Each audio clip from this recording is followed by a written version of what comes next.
What's going on YouTube? It's going to be Donnie coming to you from Osawa, Japan. And I got my guy Lex here for the first time in the 100s and everything, man. It's going to be episode number 102, podcast and everything, hot off the press.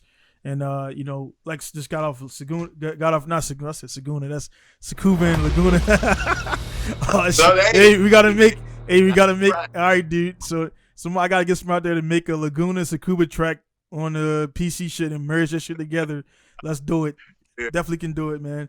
But anyway, man, we got Lex in here straight off of Laguna Seca and everything, man. First, man, before we get into it, man, how's your hand doing, man?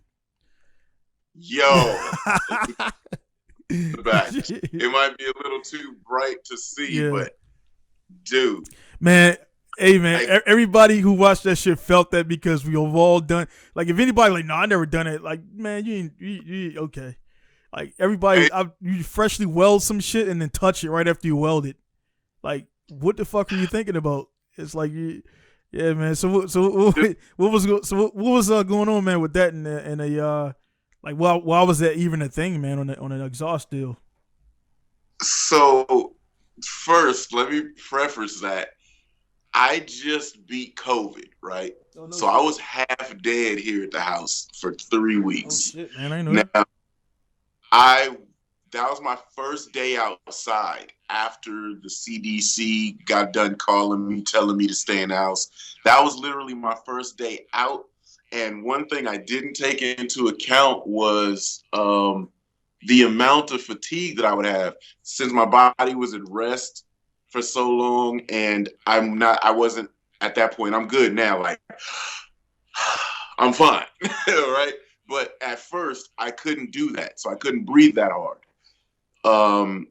And going to the track and not breathing much, that's not even a thing that you think is going to affect you. You know what I mean? Yeah.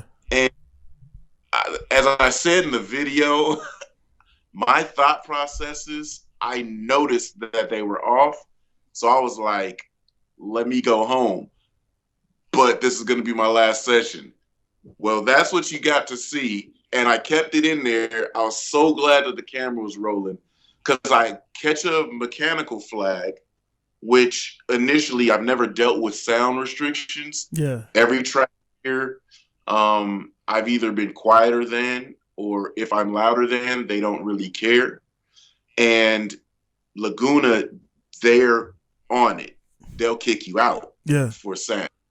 So I caught the mechanical flag. My first thing is, well, I've been hitting the curbs aggressively. Did I knock off a bumper? Do I have a side skirt piece hanging? No.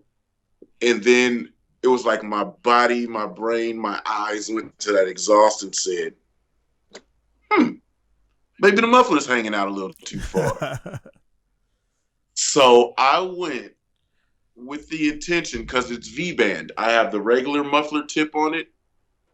That's V-band, and then I can undo that, take that off, and and it's sitting right here, and put the Laguna pipe on it, and you put it in and V-band it. And I thought when I looked at it, maybe I don't remember it being that far out. Maybe I didn't put it on that tight. So I went to grab these tools that I was thinking in man land, I'm just going to rotate this up. I'm coming off the track off of 4 like molten hot full throttle laps, man.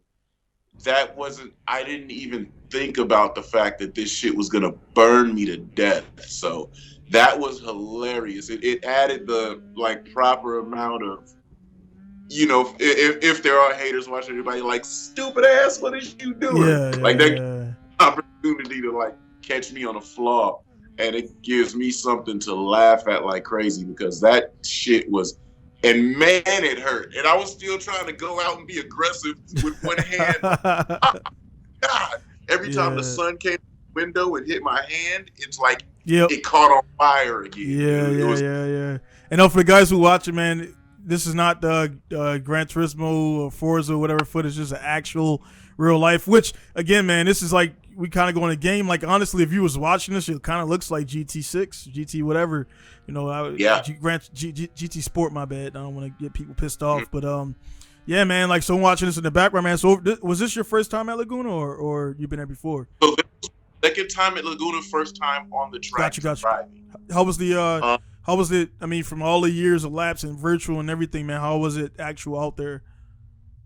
So the thing that sim racing got me to understand in braking zones, when you push it, when that steering wheel's shuffling around, it's a tough braking zone. And in real life, when I was shoving it down turn 2, because turn 1 is the crest going over the start finish line, when you're shoving it down into turn 2 braking zone, man, where the sim is like giving you that questionable steering.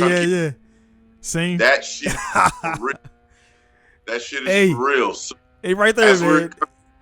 You're watching it right here, coming down in the braking zone, and you're just standing on the brakes, and then you roll off and turn in to get that apex. It's a double apex, so you're really trying to time it right, and you want to use all of the track going all the way out to that rumble and coming out to here. This is a quick stab of the brake, and then you roll off and dive in. I missed that apex right there, but this was like my second or third lap, so it got progressively better in the day. But everything that I have practiced for got achieved right here, because I wasted no time getting out and getting fast. By the time I did get on the track, it was about 10 o'clock, so track temps kind of rose and were warm, and I don't even think I checked tire pressure, dude. I just jumped right out there. And I think, that's the thing that sim racing does, right? To that corkscrew coming up.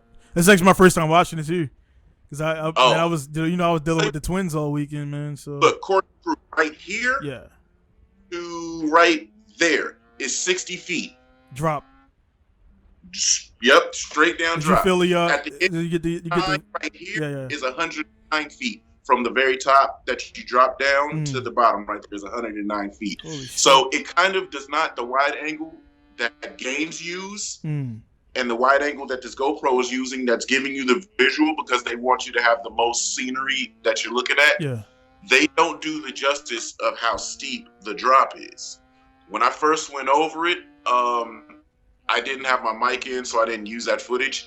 But when I first went over it, I laughed because it was like a roller coaster. It was like, oh man, like it was just, you know what I mean? You just dive right down, and you got the joint. Is the joint with the muffler in this video? Huh? Is the joint where you grab the muffler in this video right here? Right here. Yep. This is right there. That was the muffler. If you go back, go back about 20 seconds. This is where I pulled into the pit to look. Yeah.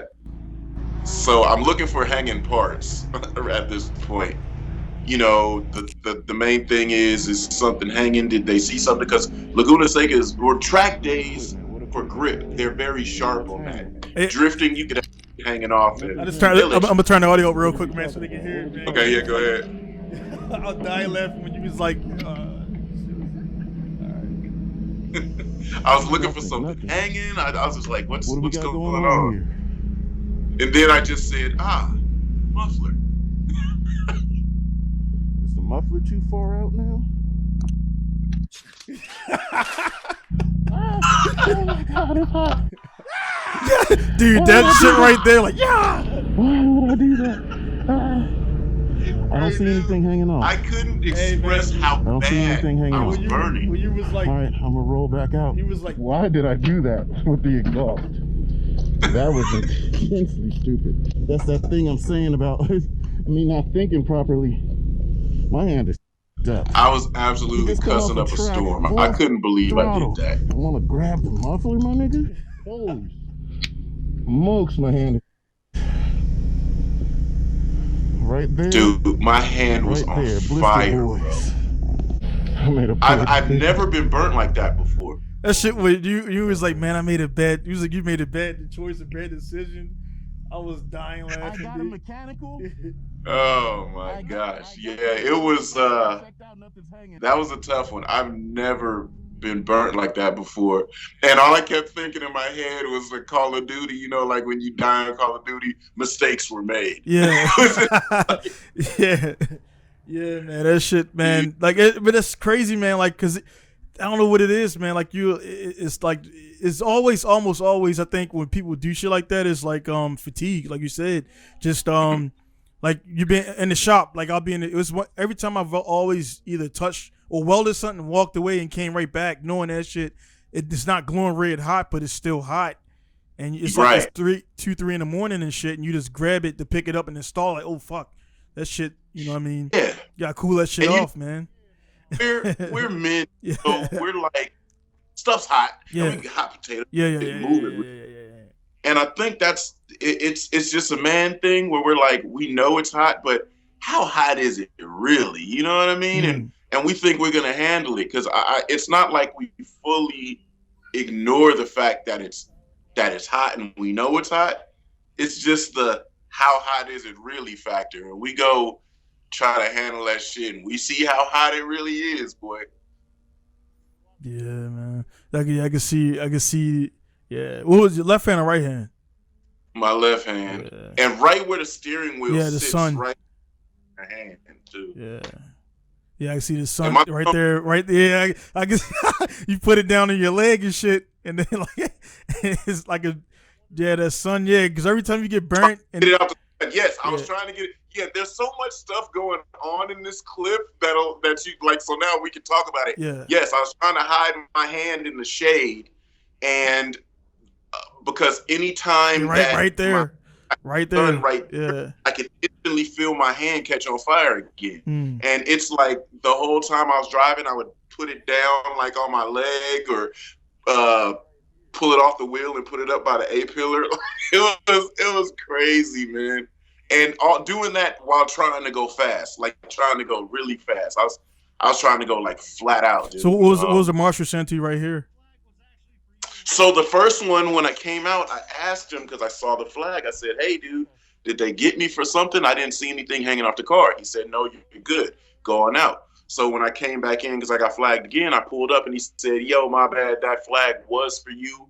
He told me, he's like, "You blew sound. Intake got 93.9. My exhaust on the back is 87. So that was fine." Intake sound, blue what sound. The fuck?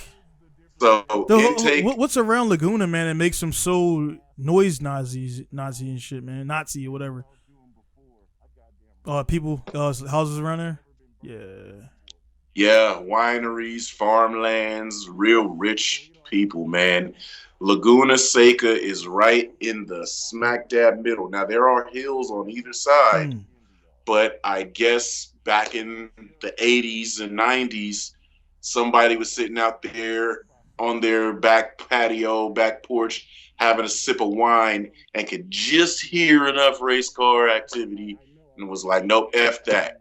Let me contact my congressman. So they now have specific delegated days. And I know how this works because I work so closely in conjunction with Sonoma Raceway, because Sonoma's in the same thing, wine country. So the thing is, there's a certain amount of days that they're allowed to run over sound. Right. If those days aren't hit, then they kind of have like an allowance of high sound days. The rest of the days are a very low or extremely low dB. Out here, 95 decibel is your normal car audio. Ferraris, Mustangs, Hellcats, things like that, they get a little bit above 95, a lot of it, I should say. But typically 95 dB is street car. Well, that specific day was 90 dB. That is the most restrictive sound decibel limit day that Sonoma has to offer. Typically, not a lot of people sign up for those days because they don't want to be that restricted.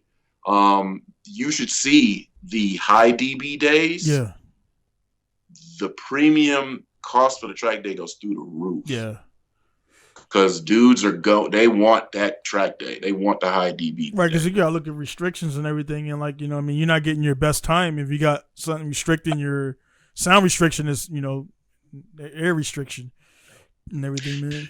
And a lot of the places around here, a lot of journalists and not dealerships, but manufacturers, all of them buy those high dB days so they can test and they could do shit without restrictions. When all these lap records are set, when Randy Pobes and Motor Trend and all those guys pop out there, they want the fastest day that they can get. Because think about this too, when you come past that sound tower, not only is it your engine tones and your exhaust, but it's the sound of the air, how much the aero is making noise when you come past. So there's a big combination of things that will get your dB spiked. So that sound tower is serious. They got microphones aiming at your car from the sound tower. Most of the Laguna pipes, they call them Laguna pipes, are tipped. Some you'll see GT3 Porsches, they come out and curl and go to the left. Corvettes, they just point out everything points to the left of the track. Some of the really fast dudes that day, I was watching them like I'd be close enough to them, and they come turn 5, lift, go full track left, go about 120 feet, and then get back in line to go up. Man, so you're dodging. Not only are you trying to get the fastest time, but they're dodging the while going over 100 mile per hour. It's just like, yo, you got all this shit to think about, man. Yep. So my goal, what I'm doing right now currently is I'm trying to set the fastest RX-8 lap record at Sonoma and Laguna. I'm on street tires, and I don't really have any horsepower gains. The 2 fastest guys are on Hoosier R6 slicks or race tires, and they're about 212 wheel horsepower. So I've got a large mountain to climb just off of that. It was really tough trying to chase it at Laguna with that sound, with that sound property in effect. So when I got hit, because the first couple of sessions, I'd say, I was just really out feeling the track out to see where my limits were, what the car's limits were. And I got those low 147s, and I'm like, shit, man, I'm within 2 seconds. Right. Like, and I wasn't even really pushing it. I'm like, I got to get this shit. So when I went flat out, then I got popped. I was like, oh, this ain't the day for it. Like, the lap record can live today, because I'm going back to Sonoma next week. I'm going to get that shit at Sonoma next week, and then I'm going to go back to Laguna and pick that shit up. Hey, man, make sure you take the oven mitts out there, man, next time, man. You got the motherfucker be like a little like a penguin and shit with the like, let me get there. Yeah, man. And one thing I never asked you, man, because again, of course, a lot of guys who might be this might be the first time they've seen this and everything. You guys will know they see the bike. That's a R6, or what's that behind you? Yeah, this is my R6. So like the guys who are just tuning in for the first time, man. Lex is a bike guy too, man. And one thing I never asked you, man, we kind of been on a bike kick since a little bit before Shamar came on, man, and like. It's crazy that before that session, I mean, I was always interested in it, but I just had so much other shit going on, and just like talking to him and then checking out Let's Take a Ride. It's kind of like that good peer pressure, because it's like, hey, I'm old enough. I'm more, I guess, getting into bikes as a younger person. Again, you're not really fully developed, and you might do crazy shit. And it's like, I already know my limits, and I'm not going to go out there and I'm 38, and I'm not trying to. Those guys are mostly kind of retired, quote unquote, because they've already broke. They broke their shit up. So now they kind of ride for like they ride, but they don't go as crazy as they once did. So those big injuries are gone, man. But like with the bike, what I want to get to, man, is does riding a bike like you ride a bike, man? Does that give you, when you get in the car, man? Does it kind of increase your threshold of like, not danger, but you know what I'm saying, like. You're on a bike, you're in the elements, you fall off, you fly. In a car, you can roll down a fucking mountain as long as you got a good roll cage your seat in, you can survive that for sometimes and everything. So does it increase your threshold being a bike rider than being a car guy? I never thought about it that way. I'm just naturally a risk-taking type dude. Yeah. But what I do know is the way I ride bikes, a lot of people don't. They probably don't. No. That's you don't just ride. You don't just ride. I'm a bad. Old folks used to say "bad out of hell." That's what I am. So I noticed the feeling of motion. Any feeling of motion, I feel like I'm far superior to the average driver. Because I got it in 3 dimensions, right? The bike, you pick up any little bit of movement and motion, anything you hit, it could be a rock, you could roll over a set of keys, you could feel that on a motorcycle. And then the sim racing, you have to alleviate the requirement of movement from your head to go fast or like to go really fast. It's just all about what you visually see and the steering wheel, and you kind of got to input what you think it feels like. So then when I get into a car, all of those 3 different motions that you simulate, I guess, you get it from the car a certain way, you get it from the bike a certain way, and then the vibration and the movement of the steering wheel, you get it from the sims a certain way. So when I put all of that together, I don't think it's about, I don't even think, you know what, dude? Because I just had this conversation with my boy yesterday. He's not terrified. There are some people that are terrified of Sonoma Raceway. Right. I love it. No problem with it. I don't even think there's a portion that I should even fear at Sonoma.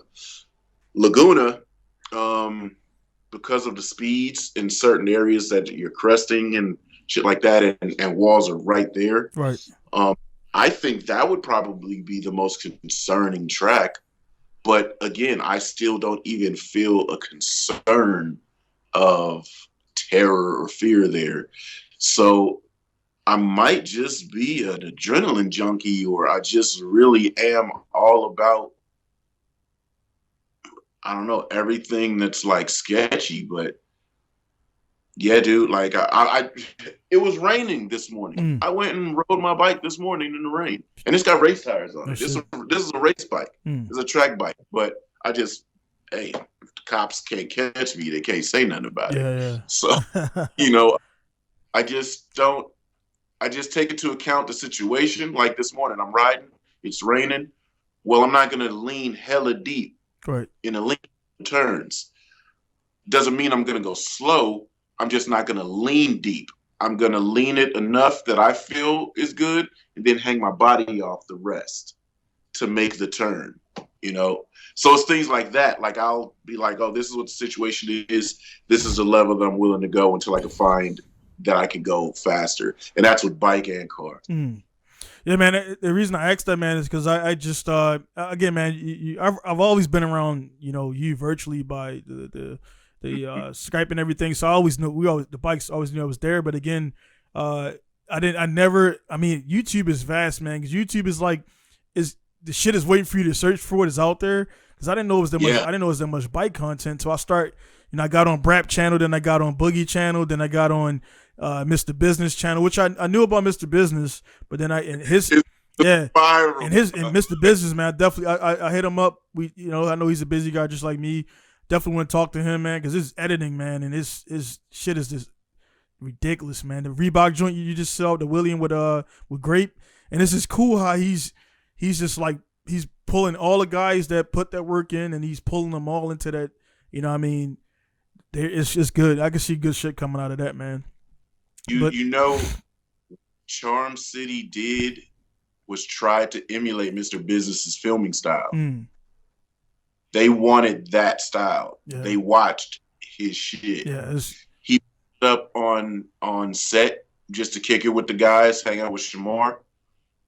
And, Hollywood, they don't know. They know of the work. I could see when I didn't know that, and when in the first scene when now I know that was Shamar Willie in one of the YZ-125s, when the first set of Willies you seen, it was kind of like they were in the background, and it was like the main characters were in focus, and the bikes was just, and that street, I've been up and down that street a bunch of times, so it was cool as shit to see Baltimore on a small big screen, whatever you want to call it, with the pandemic shit. But you could see in the background the way that you could see the bikes coming in off the background, and then they come into focus, and then they go out, and that's definitely his style, man. This style, yeah. And it's interesting because Hollywood, the big ups, they didn't know who he was, but they know his work. Right. So walking through the set, one of the guys that was filming, he knew who Mr. Business was and was like, oh shit. Yeah. Yo, anything you see here, use it. You the man. No shit. You know what I mean? And then people were like, well, why is he getting? And then it's like, that's whose style we're trying to emulate. And then they're like, oh, okay, you know. So, but that's crazy, man. it was really cool that they did it like that. Me and my buddy at work, he and I got into we got done with a job and we were just in a parking lot talking for like 3 hours. He is so I know Darius, if anybody knows Serving It Up videos and stuff. I've rode with Darius, Superbike Freaks, SB Freaks in the Bay Area, things like that. But how I first got in the know of Darius was watching those videos. Randomly happened to start working at this new job. This guy starts talking about all of this shit from back in the day. And I'm like, hold up, you know, so-and-so and so-and-so. Yeah. He like, yeah. And I'm all right. And I'm just clocking that in my head. And then he's still talking. And I'm like, wait, you knew so-and-so when so-and-so was so-and-so's? He like, yeah, I will. And I'm like, all right, store that in my head. And then he started talking about how he filmed this. I said, wait, pause, 1 second. Sir, are you telling me you filmed Serving It Up? He's like, yeah, that's on my shit. Crazy. Where guy, yeah. Right? So he and I, that's like my boy. When he and I are working, it's like, yo, let's work hella fast, get done, so we can talk about car shit. You know what I'm saying? It's like events, my track day footage, new cars coming out, new bikes coming out. You know what I'm saying? It's like, let's get done hella fast, like we do good work. You know, we're very thorough, but then it's like, man, let's get done so we can talk about car shit. Right. But it just the other day, we were just talking about some random car stuff, and he was kind of asking me, he's like, dude, because he watches my vlogs and my track day footage. He's like, yo, so you never like had no real formal driving instruction on track? I was like, no. So I kind of got into the mix of how all of this came about, where I learned how to drive, the whole story.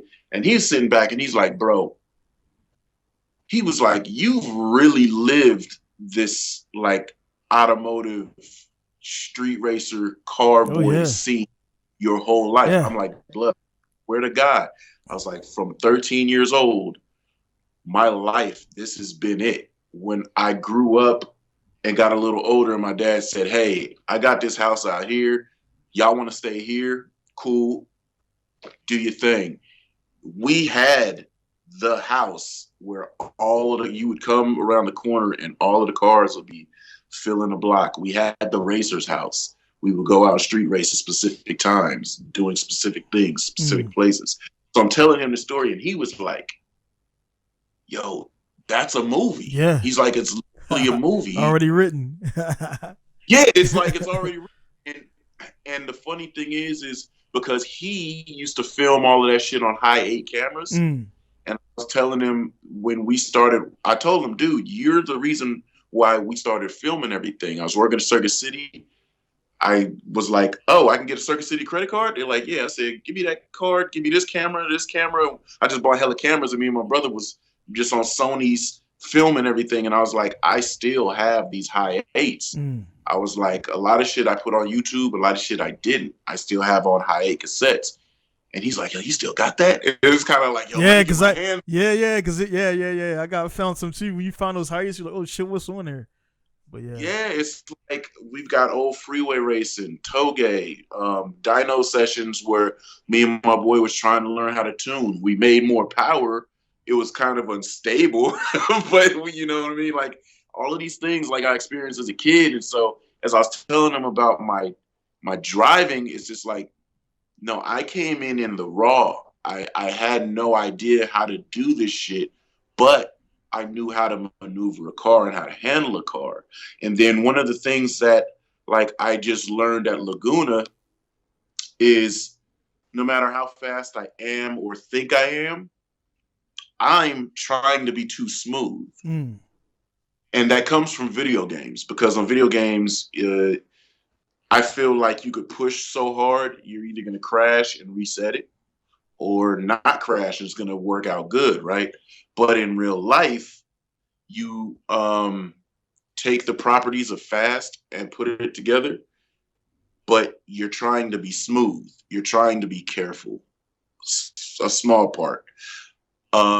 and that leaves time on the table. Like I was looking at my Track Addict app with all of my track stuff, and even on my fast laps, even on my personal best laps, which aren't slow, just to give you guys an idea, lap record for Laguna Seca with a higher horsepower car on Hoosier Racing tires is 145.3 for our states. Me, street car, street tires is doing 147.3s, right? So I'm faster than the whole list aside for two people. Now, I can pick that time up, and it's easy to see where you can pick the time up, but you got to play it smart because I'm already pushing the car, and I can push it that much further, but it just has to be the proper lap, Gotcha. right? So there are portions that break up on the Track Addict app, and I don't worry about anything else except for coasting time. Right. Explain it for explain it for the noobs, man. Okay, so coasting time. This is the time period, the threshold time, overall a whole lap. This is a whole lap's time accumulated that you were not on throttle and you were not on brake. Right. You had no input. Whether you just rolled off brakes and coasting the car in to set into the corner, or you just rolled off throttle to get it in position to get on the brakes, that is a non-input time. Now, when I look at the footage, I see I could have rolled right off brakes and instantly got on throttle. There'll be no coast there. Doesn't have to be picking up a whole second right there, but you could pick up 0.02 of a second in one corner. Then you see another one. I didn't get all the way out to the apron. I didn't get all the way out to the apron because I wasn't going fast enough. So I braked and rolled off, and I could have got right back on the throttle there. And it would have put me right out to where I needed to be, which carries more speed. Could be 3 more miles an hour, but 3 more miles an hour going up the hill and less coast time equates to a faster track time. Right. So needless to say, in all of the lap time, with 11 seconds sitting around in various places, some places I was pushing it pretty hard. Some places I still have more to go. We're not going to say, hey, I had 11 seconds of coast time. I'm not going to have that next time. And that lap time is going to go from a 147 to a 136. That's not going to happen. The car doesn't have enough in it. But let's say I grab 2 seconds from that. Because 2 seconds is a triumph. Yes. You drop down. A lot of guys out there listening, they don't understand. Like they think 2 seconds, 1001, 1002. That's a big difference, man. That's a big. That's the difference between a real record and just chipping. It literally is. Yes, it literally is. In my case, it would be an RX-8 world record. Just that 1001, 1002. Right, and that would be. There's 3 corners that I know I can clean up that I can at least gather in 0.05 of a second. There's 2 corners that I'm like, I could push that a little harder and use more track, which means I'm going from brake to gas quicker and using more speed. That could probably pick up 100th or 200th of a second. And then there's just the braking. How hard am I braking? Am I braking in lightly and too long, or am I just diving right in there, cramming the brakes, getting off and get back on the throttle? All of that shit, man, it's just, you gather up all of that, put it together, and you have a fast time. And that's what really fast drivers do. My idol is Taniguchi, right? Taniguchi is, from what I recall, Toge Drifter to Time Attacker. Yep. And he still does everything all together. And like, that's my thing. Like, you see my RX-7 right here. I've done everything in this car. If I put this car on some track tires and went out there, I'd probably, really rival some people with it. But I'm focusing right now specifically on lapping, on grip, on time attack. So once I've achieved these things that I want to do, then I'm jumping back into drifting. But I'm able to jump around and do it in all things. And really, I mean, just like I know, when I'm thinking about this stuff, I'm not about to just let it fester until I go back to the track. Yeah. I go jump in that sim room. Yeah. Jump on. How does this work? That's like one thing in the story you mentioned right there with the going back to the guy you met who did the you said it was not the Rise Up, that's the other thing, but yeah. So it's I didn't know. I mean, it seemed like we're in the same boat, man. Meaning that we came, we just lived the life. We was on the streets doing it. We did all this stuff, and it's this thing too. I don't have any formal training of anything, no drifting, no nothing. And I'm getting guys coming to me at time attack events like, Sugoi Fast or whatever, and they're asking where did I learn. I'm like, dude, me and my boys on the streets, and also gaming, and that's another thing too, man. I mean, this is a bold statement. If people watching this, it's probably like, oh no, you're wrong. But I feel like, man, myself, yourself, and a few other guys in my circle, as far as the gaming aspect coming from a lot of sim stuff, and then actual real life application with good results. Dude, like that the people want to knock the sim and the game stuff. But again, I had you send me video from the Tsukuba while I'm sitting outside of Tsukuba, but the videos online, like I said before, weren't good enough to give me the points. And you sent me a game video of it was a 22B or something like that on the track, and then I simulated that the next day. And I was lapping dudes. Never been on Tsukuba in my life, other than virtual laps, man. And so I think that a lot of people feel like, and there, I'm not saying there, it's not like if let's say boxing or something like that, Freddie Roach or Teddy Atlas say, hey man, pop the jab like this. I'm not gonna be like, nah man, I'm good. I'm gonna listen to what they got to say because they're OGs. You know what I'm saying? They train champions. So, if somebody who's of note driving that I know and we know, and they be like, hey man, do this, that, I'm pretty sure you'd be like, all right, cool, I'll do that. But they also say, hey man, you got all these skills, and you didn't go to Skip Barber school. You didn't go to this school, because some people feel like they gotta go to that school or they gotta go to that UTI to get that. How many boys you got, man? I'm gonna go to UTI or Lincoln or whatever ITT to get. They need this comfort so they can build their engine. Why versus us? We just open that shit up and get to it and everything, man. Yes, stuff goes back together. Yeah. But it's for some people like it that works. Right. Being in the classroom, a certain way of being taught might click to them. Us, we're kind of take the reins. Let's just see what happens, man. And you go out there, you experience it. Maybe it is everything you thought it would be, and maybe it's not. But then you get to the point where it's like, well, I ain't no quitter, and that was kind of tight. Let me go back and see if I can improve on something. Like when we used to race the back roads, I used to race the back roads with just me and my wife, just mob the back roads, and I didn't want to scare her, but I wanted to go fast. Right. But then when I met some homeboys, and that's what they did, like we go out and hit the back roads. We run from this stop sign to this stop sign, and we time it, and this and that, and then we run it back the other way, and we do it all night until like 3, 4 in the morning, and blah, blah, blah. Then I'm like, okay, well, I got the basics out the way. Now let me see where I lay with these dudes. And you go out there and you get competitive, and then it's like, oh shit, I'm actually really fast because they say they're fast. This is the time frame that they say they're fast in. I'm faster than it. I'm faster than them. Yeah. Okay, well, let's keep rocking. Then other people start to show up and they say they're fast, and you're like, well, let's see how fast. And then you battle and you kill them, and you're like, okay, wait, I might really be fast, And so that's just kind of how it goes. The competitive aspect of it.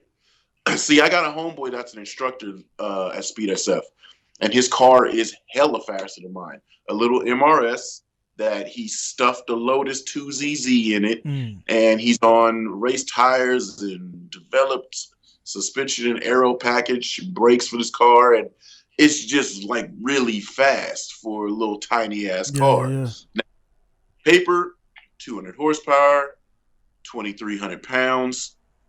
You're kind of like, doesn't make me happy in the pants, right? But when that little thing is on track doing 138, you're like, God damn, that little car is fast. You know, but it's the way he's experienced with it. It's the way he uses it. And me being competitive, if you look at the segment that I put up, I did this on purpose on the vlog. There is a full lap, unedited, not touched. I know it's kind of like sitting there looking. People that are looking at it and they realize what they're looking at, I gave you from turn 11 up the front straight, full lap, crossing the start finish, back to the start finish. And that segment, if you look up the little red car I'm chasing is Joe. That's the car I'm chasing. Now that car is 10 seconds faster than me around the track. But he was essentially going slow.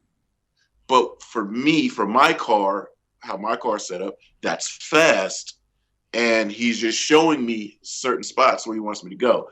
Now he's probably like 12 cars up. You can kind of barely see him in the frame. But I kind of think of us as fighter pilots. You know, fighter pilots got to be very keen on the eyes and see things, right? Right. He's that far up. I could see him pointing over his hood, over his roof. Here, there, here. I could see that where he's at. And he's a driving instructor. And again, I don't need or request that. But if he's out there doing it and I know he's fast, I'm going to take that. I'm going to take that info.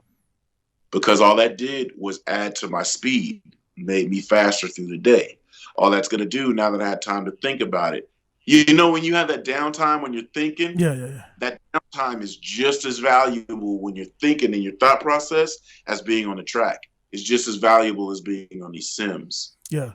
I ride with him. He said, come on, man, ride with me.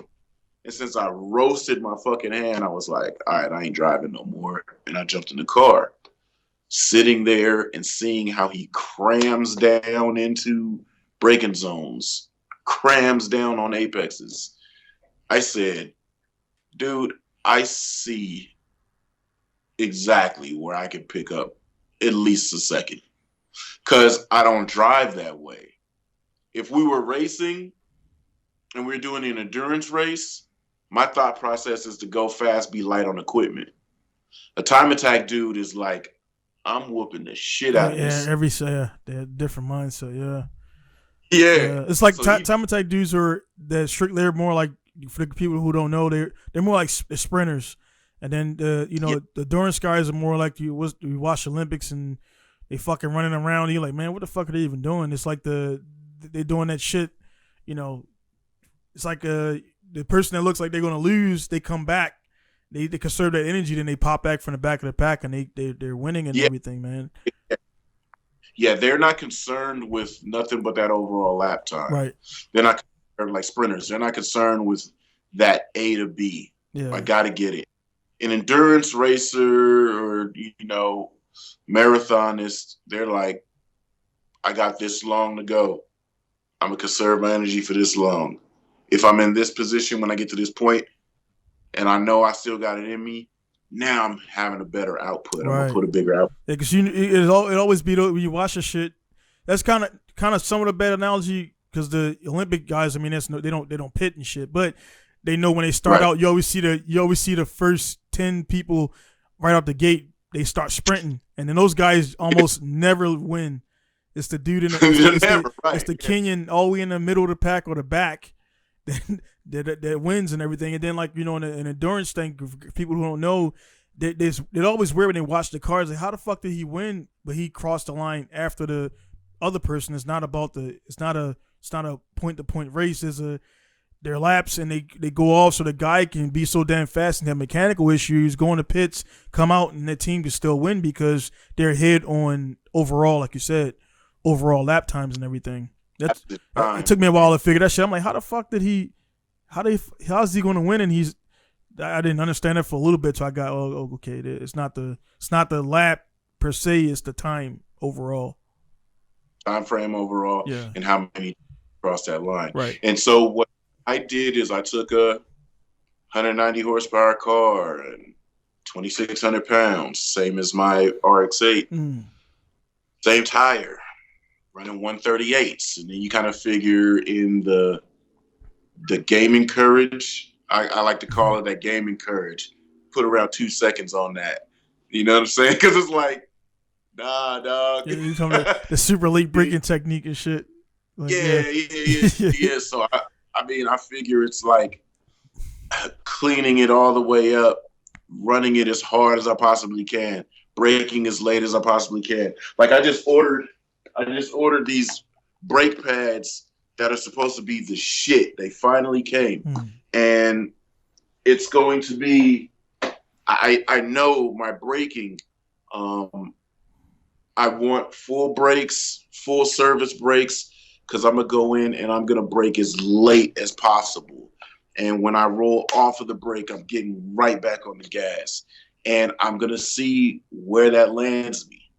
You know, sometimes when it's like it seems scary, it may not be fast, and I may find like this ain't how I want to go about getting this lap time. Right. Then I'll be able to tailor my drive to how I see it's going to work versus how I think it's going to work. But at least I get to try it out on the sim setups. Right. Yeah, that shit is, it's just all about, you know, I put in so much time on this, learning how to master this craft of drifting, right? And I learned so many techniques, and I learned how to drive with a ton of aggression. And I drove with so many people, from Formula D drivers to some of the best grassroots team drivers that the nation has seen. I've driven on so many tracks, so many variations. I've driven on so many tire options. I've driven in terrible cars. I've driven in great cars. I've driven in cars that weren't mine, different chassis, mid-engine cars. I've put so much time into drifting that it got me to a level where I'm like, I know what I like and I know how to use what I like. And it's so effective, right? So I'm just trying to do that right now with grip. But I only want to do it in one chassis, in the RX-8. Got you. I really like that car. And like I was saying on Instagram, when I was putting up videos, and it's like, I mean, these motherfuckers are running me down up this hill. It's just, the horsepower difference seems crazy, but I'm just trying to hold them off until we get to a corner. And when we get to the corner, bam, I'm gone. Yeah. Hey, that shit, you know what that shit reminds me of, man, when you're on a regular, you know, you're on a regular road, and it's like you don't know who you're running up on. You could be running up on a pedophile or a serial killer, but then motherfuckers run up on dudes who actually do this. And it's funny when you see a motherfucker in the rain, like you chilling, and a dude goes around you, and you like, I can get him, but nah, it's not. Let him go, because I know for me personally, it took me a while to grow out of it. Because dude, if you blew by me, it was a race. It didn't matter what was going on, man. Unless I had my mom in there, which she never drove me only once, and I was running a block. But if you went around me, dude, it was this initiated race, man. And it's like it's funny when you're on the highway. I'm not sure how Cali is, never drove there, but in Baltimore, their highways have like a lot of turns and everything. So it's not just straight. So it will be I've never lost a battle on a street or anything in the corners. That's where the person, because their car might be a little bit more faster, but then the corner they start seeing it go like this, and that's not hammering the fuck down because I'm in it. My suspension is set, it ain't wobbly and shit, and I'm just handling, and it's rear wheel drive, and they know it's rear wheel drive. They thinking it's all wheel drive, and then we'll meet up at a gas station. And they're like, hey man, so what you got? And like, you know, I'm like, I got, at the time, there was times when I just had the NA 240, and then when I put a turbo on it, they were like, oh, when they see a turbo and it's big, they figure I got I got about 230, 240, 240 horsepower. That's it. And they're like, what do you mean? I'm like, dude, you slow. I was like, not, you know, we kind of, I made a bunch of friends that way too, by the uninitiated road challenges, and we stop and everything, and we, you know, I ask them about his car, not too much because I'm not, you know, not really. These guys got BMWs and shit that's kind of at my time more on a different tier. I can't buy it. I'm not really interested in it. And he was like, man, so why's your shit so fast? I'm like, dude, because you slowed. Number one, you were on the outside. I got in the inside, and your radius, you're like further away from like the turn. They don't, you know, back then I understood shit like that. So I got closer to like the quote unquote apex, which is no apex on the highway. It's just, you know what I'm saying? But anyway, I'm in a corner and I'm accelerating, and you're in a corner, right? There's a Right. Yeah. When I'm in a corner, I'm accelerating, and you're like not coasting, but you're like mid throttle, and I'm like, that's where I pulled away. It was just that you were honestly scared in the corner, and that's where most people can go straight all day. And this is not knocking drag races out there, because this thing comes with a bunch that, you know, it takes skill to drive anything below 9 seconds, which, you know, there is a skill to it, but I'm saying, like, I mean, how long does it take to learn that, though? You know what I mean? Let's be real. Right. But, you know, it's interesting. So the first time I took the other RX-8 to a track day, Thunderhill West had just opened up. Right. Nah, boy went, knocked out, you know, I always sprinkle grip in here or there. Right. In the middle of all my drifting. So I went to Thunderhill West with the other RX-8, and I'm jamming around the track, and I'm just having a blast. And I wasn't even thinking about slow or fast. I was just like, oh, man, I'm back gripping. It's cool. And as I'm just moseying around the track, I come up on a AMG, a Black Series car, and I'm like, I think it was C63. And I'm like, it might have been 65 given the year. They always jump between the 63, 65 badging. But anyway, I come up on him, and I'm like, oh, this is cool. Way more motor than me, way more car than me, but the RX-8 has that little party trick. It can grip really good. Right. So we get spot, and I get by him. And it doesn't allow him to get back by because of the segment that I got by him was cut quite a few corners. Then we go up the front straight. He closes on me, but then we jump back through a bus stop, up a hill, around, down, come back through a lot of corners. Essentially, he ended up flying off the track. I didn't think anything of it because I'm back in grip for one moment and one moment only at that point in time. And I bounced back into the pit. So I tell my boy, yeah, man, I ended up getting into a really weird battle with that Benz, that Black Series. And he was like, oh, word? I was like, yeah. He flew off the track. I don't know what happened. The car's really heavy. Brakes probably got hot. I don't know. Well, this dude walks up, and he's like looking at the car while I'm telling my boy the story or whatever. But when I tell people stories or whatever, when other people pop around, I kind of drop what I'm talking about. You know what I mean? So he's looking, I'm like, what's up, dog? And he's like, oh, man, I'm just looking to make sure that this car is still stock. So I'm like, what? And he's like, oh, I follow you on Instagram. I was like, oh, okay. Like, that's what's up. Yeah, it's still stock. I changed from my heavy VSKFs. I put some Ankies on and some Michelins, and that's really it. It's just how I roll it around on the street. He's like, I was in the Mercedes trying to keep up with you. He was like, I don't understand how this car is that fast. And he was like, yeah, I flew off the track on accident because I was trying to go through the corner faster. You know, when you look at another car do something, or this is what's very dangerous with motorcycles. With motorcycles, this happens a lot. When you're following behind somebody and they just go, and go through the corner, and you're like, I'm going to do that too. Yeah. And you go do it, yeah. And it just doesn't work out. What happened with him, and he went off the track, and he was like, nah, I was really giving it the go. It's like, wow, that's crazy. So now that I'm back gripping with this RX-8, and I've gone up against, I punch above my class a lot.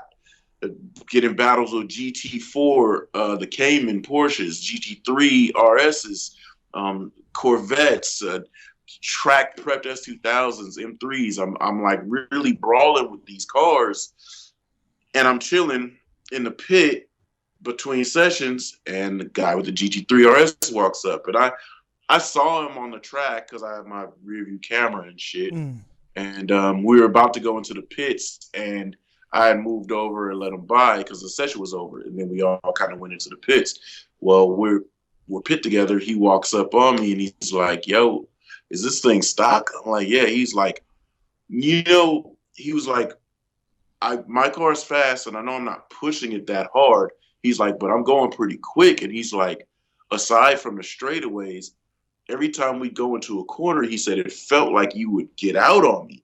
and he's like, "Is this thing stock? Because I've had a rotary before." Dude was like 70, and he had a rotary before when he was in his 20s and 30s. Got rid of it because of family car things, and now he has a GT3 RS, a 9912, I think, whatever they are. And he's just like, how is this thing stock going that fast around corners? And I was just like, well, Mazda decided to build an amazing chassis. They just didn't want to put no power behind it. And I was like, and I'm just kind of exploring how fast this chassis is. And he was like, damn, I'm impressed, man. He was like, I'm really impressed. So the Porsche that I let go by when I burnt my hand when I was coming back out the pit, that was our second battle. I let him go by so I could run him down, because the first time he was behind me and I kept getting out on him, then he closed on me, and I get out on him and he closed on me. So I was like, well, let me run him down. And before I got my flag again, you saw I closed in quite a good amount on him. And then I got flagged, and it was like, oh, the battle's over. You know what I mean? But at that point in time, I didn't realize it until I started checking footage. I always have a camera pointing back. I had cameras all over the car, the little small GoPro sessions. Yep. So they don't look crazy. Like when you take photos, it doesn't look like the Formula D effect of porcupine with GoPros everywhere. Even though I have GoPros everywhere, they're the little ones, and I have them tucked in little places that they don't stick out of the body. So I'm looking at the rear view camera, and while I was chasing down that Porsche, there was an M2 that was trying to close on me. And I noticed him, and I tried to wave him by, but I didn't let off the throttle. I'm like, oh, can you get it? No, he ain't get it. That was my last thought of even thinking about him. I just kept it pushing. Dude, that M2 was grunting on me up the hill, and then once we got into turns, goodbye. And it got farther and farther and farther away. It gets so far to the point that when I'm coming around turn 11, I'm in and out, and I'm gone up the straight motoring, and he's just coming around turn 11. So it's like guys like that, they walk around the pit, and they're like, where is that car at? And then they find the car, and it's always what's done to it. Yeah. Lighting, suspension, and tires. That's it. So this motor stock. Motor is 100% stock. You pop the hood on them, they look, and they never know what they're looking at, you know, in the rotary. But it's just like, dog, it's stock, and they're like, fuck, because they're sitting on a $70,000-$80,000 car. Yeah, when they it's like when they ask you that, man, it's like they want you to say it's modified, because it's like I mean, if somebody asks you, that's because their pride is being like tested or hurt, and it's like they just have to confirm. It makes sense in their heads. Yeah, they got to confirm that is modified or is a four rotor or whatever. Like, nah, dude, this stock is just, you know, that's where it comes down to. And like, even for like some of my customers, for people who don't know how I run a business, is like, dude, like, what do you do? What do you want to do? Like the brakes you mentioned right there, you just mentioned you got pads, right? Like you didn't mention you went out and bought a 12 piston caliber rotor, because dudes be doing shit like that. They feel like, all right, you got stopping is important, but like there can be such thing as too much stopping power too, to unbalance your chassis, man. A lot of people think bigger is better always, or more power is better, and that's just I can build wild and crazy stuff now. I got some stuff brewing, but for the most part of my own stuff, I've kind of went, not regressed, but I don't have a need to have 900 horsepower. You know what I'm saying? For this, right? Is a lot better, not kind of better. Right. My cars are like, that should be held to such a higher regard. The cream of the crop. Like we're in the scene, you know, you get a guy that does this, that, and he never drove it. He don't even know how all of that shit works together. But he got all of the shit, everything that you need. The whole summit. Got the whole summit. The whole yeah. The whole catalog is in this car. But what like, there's certain things, if you think like, oh yeah, I'm just gonna throw a very wide tire on this RX-8 and I'm gonna throw a huge brake on this RX-8 and I'm gonna go drive it.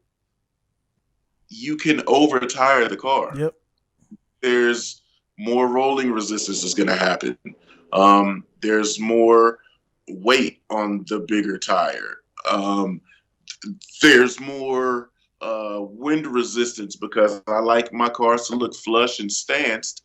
My wheels do sit out of my fender a little bit. If I'm putting more of that, there's more resistance there.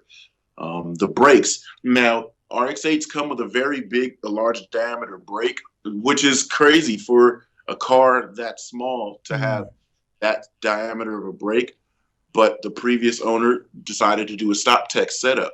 Now, I've always thought that the brake size was big enough and the calipers just sucked. So the guy that had the car before me put a stop tech set on there, which gives you a 2-piece rotor and the caliper. So the brakes are like phenomenal, right?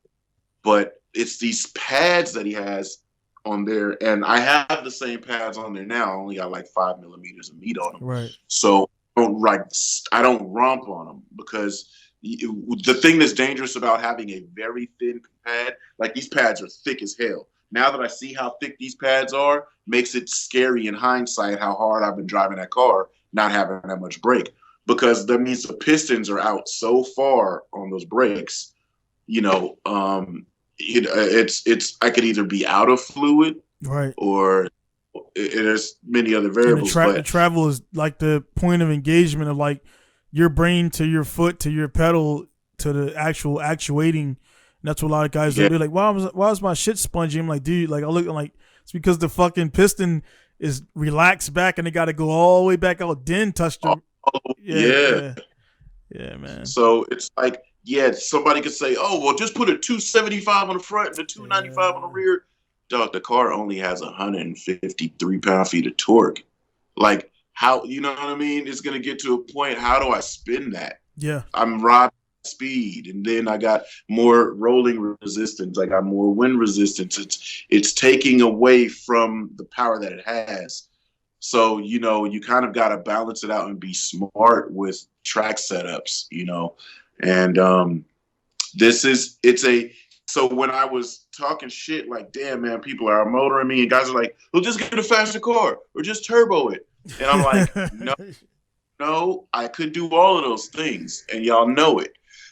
But the thing is, I want to be fast. I don't just want to clock fast times. You know what I'm saying? Like, I want to be a fast driver. There's a lot of drivers that are popping onto my Instagram, and they're looking and liking and enjoying, but because they're respecting what I'm doing. I could go buy a faster car. Yeah, no doubt. No problem. I can modify this to be a faster car. No problem.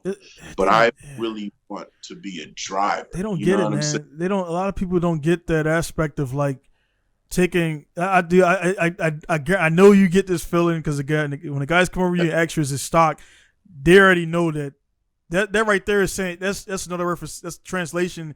Man, you fast as fuck. That's what the trend. Because I mean, speaking on it, you said your guy had a 2ZZ, which your 2ZZ over here comes in some Celicas.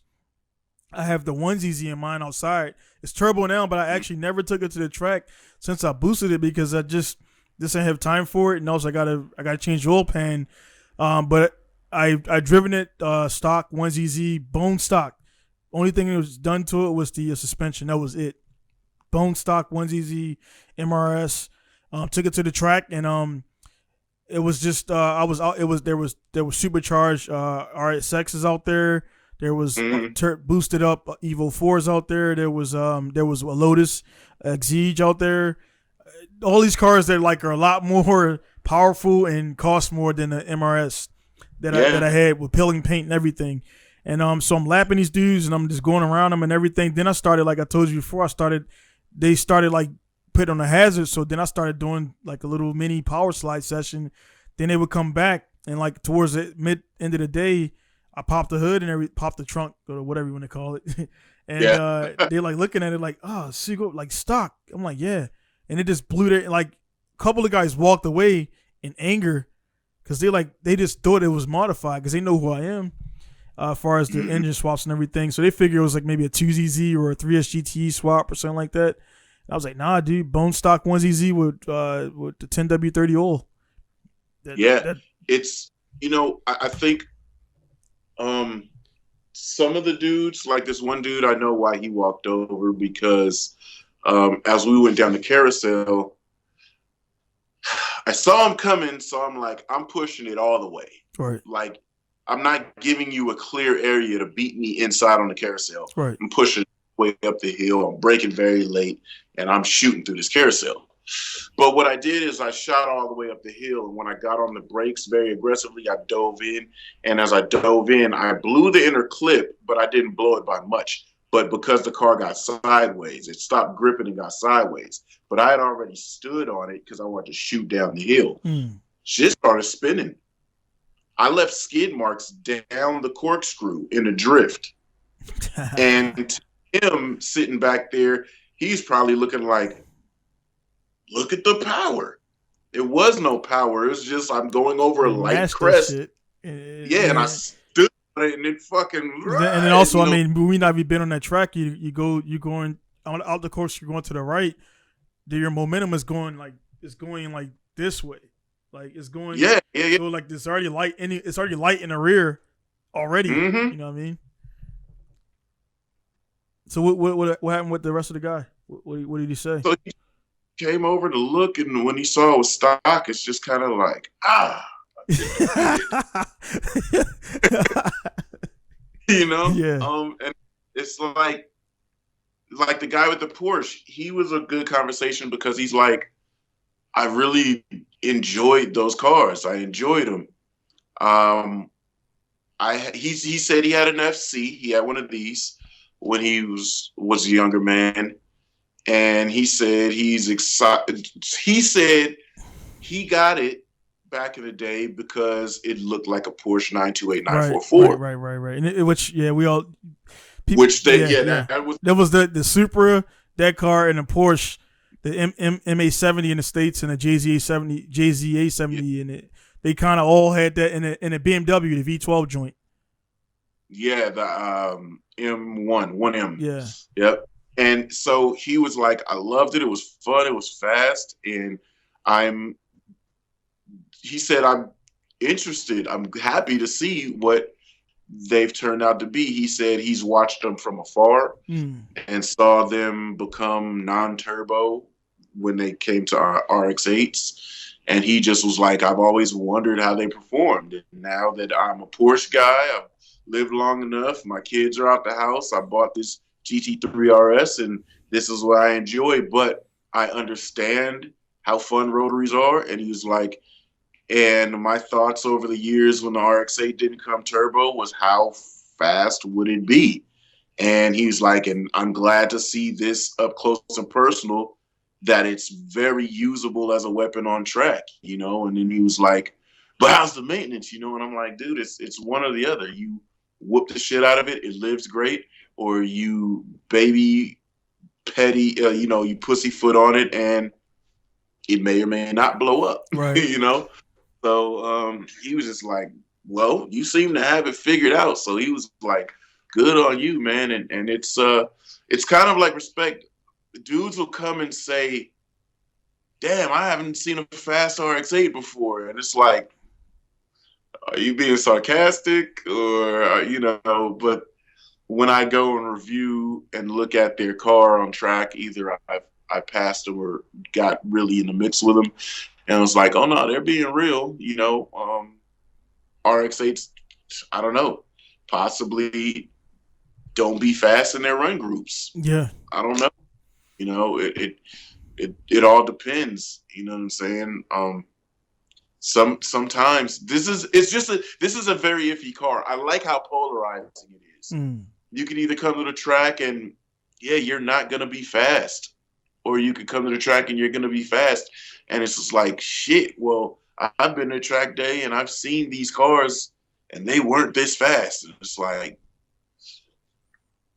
I don't know why not, because this is stock, and if you really push it, it will go, man, so. Speaking of RX-8, man, RX-8 this is a random ass thing, man, but RX-8s remind me of like the Civics in an aspect. This is very weird. I've been in a bunch of RX-8s and they all smell the same, man. They all got the same smell. I think it comes from like maybe the sound deadening or something, because the Hondas, if you get in a Honda, all Hondas, all Hondas got that same peculiar smell. It don't matter where you are in the world. You open that shit up, and if it ain't dead rats in there, it's like that's a Honda. You can smell it. Yeah, if it's nothing that alters the smell, like some stank ass nigga on the car or animals. Yeah. If it's your car, when they sit in the sun, the materials of the interior, because the new joint I got has a smell. And it was one I actually stripped the engine from before. I thought it was because that was my first time being inside one. I thought it was because it was sitting in the wood. So it had kind of that wood, glass was busted, rain getting in it. So I think it was amplified. But then I've been in some stock clean RX-8s. And I'm like, all right, that's the RX-8 smell right there, man. And it kind of smell the same. Yeah. So it's like you come over here to Japan, like, all right, I'm right at home. I got mine and everything. So, and I'm not selling it because I was like, I had the idea of getting it and flipping it once I got it running. But then, like I say, the market over here, man, it's just like a car that's not. You either like it or you don't. There's a few running around town here, but it's not a car that because it's. And I'm gonna ask you this question, man. Which one, based on the power stuff and everything, what car do you think caught more hack or caught more hell? Being non-turbo, the RX-8 or the new FT86 or BRZ? I mean, I say BRZ the same, same. The RX-8 caught more hell, right? At that time, yeah. Because what the RX-7 was, what the FD was, right? People wrote that car off. Period. Never touched it, right? Because it wasn't turbo. The FT86, BRZ, FRS, right? GT6 saga. It caught hell because of how low of horsepower it was, and people from uneducated people. Right, people drive to even see that it was a great car, right? Because the BR FT86 FRS GT86 is of the same ilk, right? It is a low horsepower car, but it is technically exactly what a sports car should be. It's light, it's fun to drive, it revs to the moon. It may not have any power, but once you get to moving, it's good. Right. Same as the small engine Miata, the 1.6 Miatas. These people are purposely making the best cars that you guys refuse to buy. Yep. Because they think it's a chick car. Right. Yeah. Now, RX-8s are a chick car because those fucking fold down visors are perforated. You can see through them while you're doing your makeup. Yeah. But they are what a sports car should be. We got the game fucked up because our generation and the generation before us tuned these cars to be very powerful, right, very usable. And then our generation and the generation, I'm saying the 5 years under his generation, was stuffing motor swaps in them. So a lot of kids are looking at these cars that should be the very best option for them to buy. They're looking at them in a fucked up scope that's very jaded. Right. It does not have to be the highest horsepower thing on paper. Just drive the car. Bro. Yeah, dude, that right that you drive the car, man. Like of course you've probably seen me post up a few times. I still got it outside, the 1UZ 180, which it seemed like it's going to survive enough to, far as nobody buying it, trying to get it down to Tsukuba. I want to get down there because Tsukuba, that's the only place to me in Japan where your time matters. To be honest, Fuji is a different kind of thing. Fuji and Suzuka are harder to get on than in Tsukuba, believe it or not. So I want to get out of Tsukuba and see what it runs in comparison to the my own stuff, which was the what is it? The damn Subaru, which ran like a 111, 112 first time out there. Yeah. Which again, I was outrunning cars that cost triple the amount that car costs, lapping them. Right. And people they'll ask me, I want to get the 180, but how much power it has? I'm like, the videos there, it was like 225 wheel horsepower, 238 torque. Oh, no, man, that's not my thing. I'm like, well, have you ever driven this car before? No, I haven't. I'm like, bro, come over here and drive it with me, and you will not believe that it's 225 horsepower because it don't hit like 225. The number, when you think about it, you're like, oh, 225, that's whatever. I'm like, bro, trust me, it's instant. Yeah, even when we drove our JZZ30 with the 1UZ in it, we made it manual, put Vertex Aero on it, and a baby alignment. Right. Put a Origin wing on it. That car felt like a V8 touring car. Yeah. I was like, whoa, this is tight. Soarer would have been brilliant around the track with that 1UZ. That 1UZ was revving to the moon. Dude. It was like I'm about to stock them, man. I'm about to stock them the fuck up because they're starting to over it again, man. I say this again, man, but I'm not lying. It took Kawabata doing a 3UZ swap. Now 3UZs. I was watching D1 this weekend and I forgot. Yeah, that. 3UZs.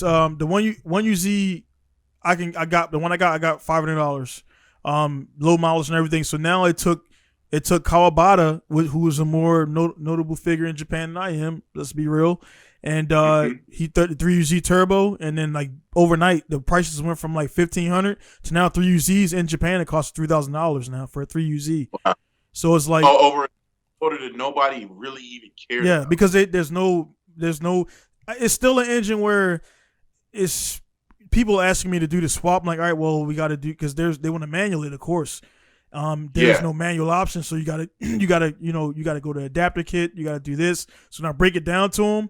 I'm like, that's why the shit I'm selling is $1,600. I mean $16K, and they like, well, it's just a swap. I'm like, well, okay, do it. Go do it, and then report back to me, and then tell me what it is. And I'm still losing money on the $16K. You know that. I'm still losing money on the swap, and it's a good body 180 because 180SX by itself, they're going for $15K by themselves. $15K. Yeah. So like, I'm not, I dropped the price a little bit to kind of play some market prices. I'll bump it back up, but it's like one of those things. I mean, I'm not selling it below this point because I'm not losing out that much on it. I'll keep it. Right. And dude, I drove it last weekend, dude. It's just driving the car. Number one, it's a 180, and you're not used to hearing a fucking V8. And dude, that fucks people. Gas attendants when I started up, when there's some dudes at the convenience. Sound amazing. Oh, dude. People on how they sound. Oh, dude, they sound good, man. And then the thing about it, not even the sound, it's like the Jay-Z, anything can break, man, but the UZ engine, it was over engineered where you could beat the shit out of it and drive home. And that's an engine where they got the little timing thing, which there's a fix for it. The timing belt. Starter is the only thing I have a problem. Yep. That's it. Starter, and it's a stupid fucking place where they put the starter at. So definitely, under the manifold. So you gotta pull that off, and then of course there was an issue. The guys who don't know, there's an issue with the tensioner, which like my guy Nev in UK has an auto tensioner would fail or on some of the UZs, so he has a manual tensioner. So you manually set it, screw the nut in, and you're done. You don't do that. So I still got it. I need to throw that bitch on there because I've been kind of it's good, and but I'm gonna put it on there before I take it on the track and I happen to fucking blow it, whatever, man. But out to and before you get rid of it, I want to drive that car specifically. Well, I mean, it's up for sale, man. So we'll see. If somebody gets it, good on them. But if nobody, I'm gonna build it by the time I'll build another one out there. I'll build another one because it ain't honestly. It's just. But it's cars like that, though, right?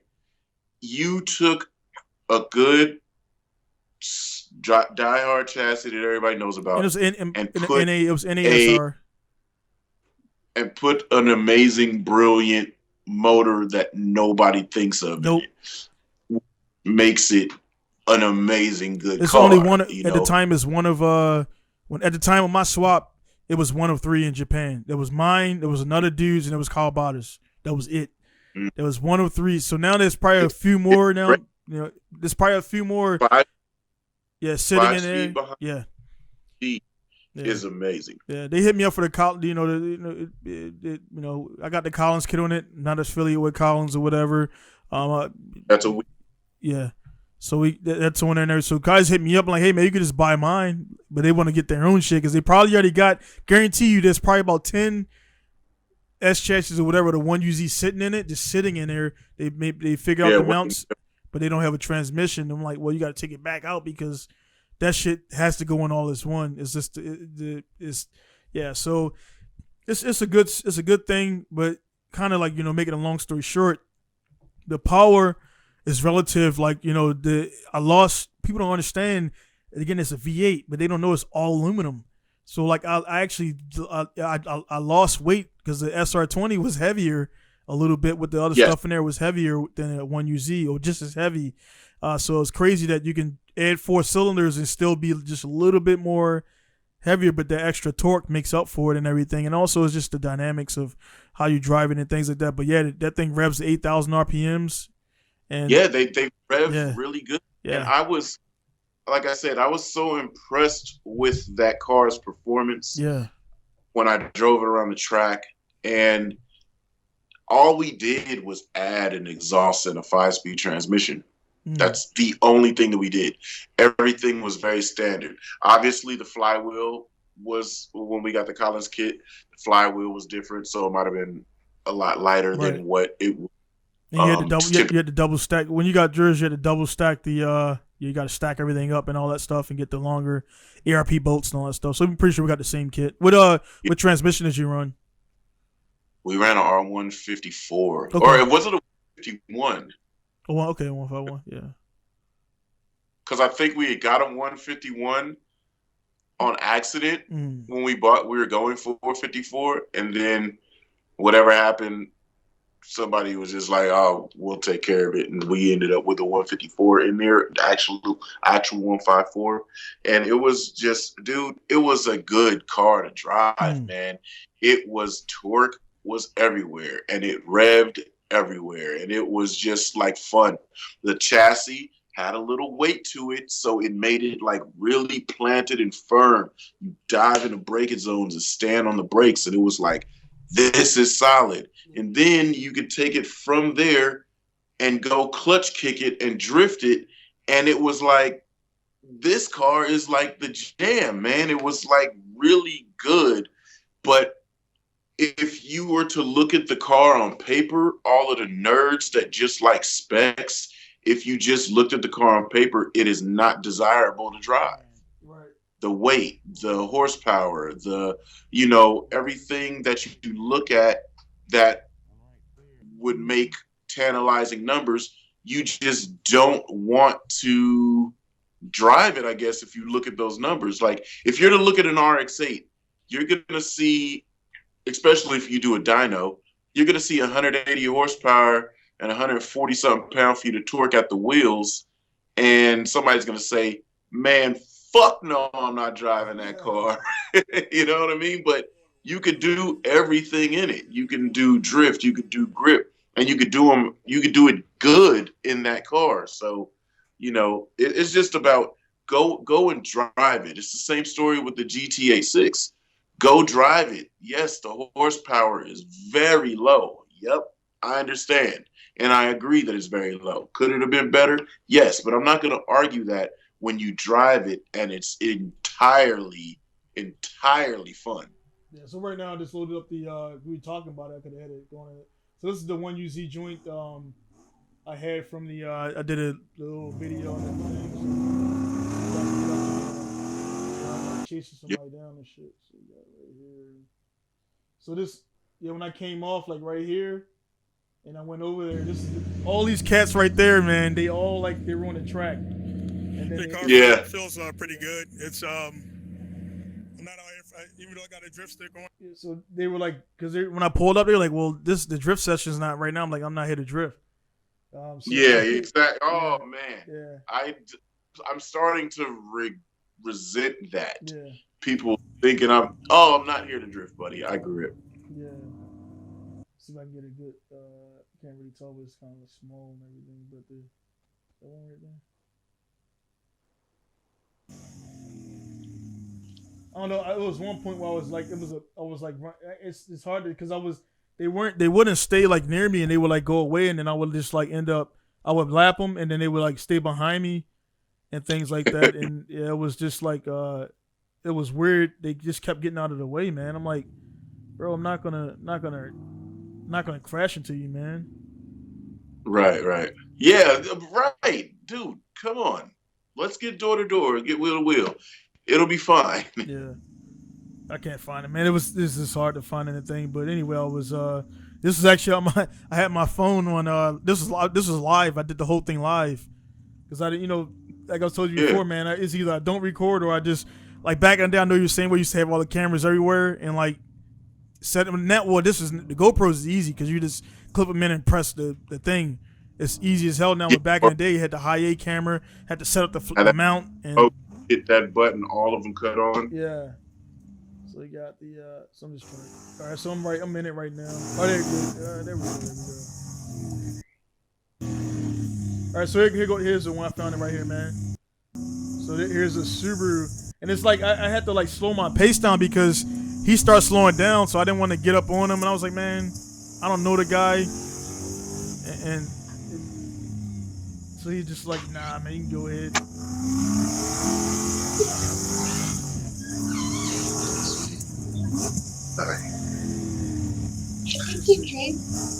Yes, it is. This is where I started getting up on him right here and everything. And this is a Subaru. This is a WX STI, and I mean, yeah. So I can see, you can tell when they just automatically start backing off, and yeah. Yeah, he was trying to hustle.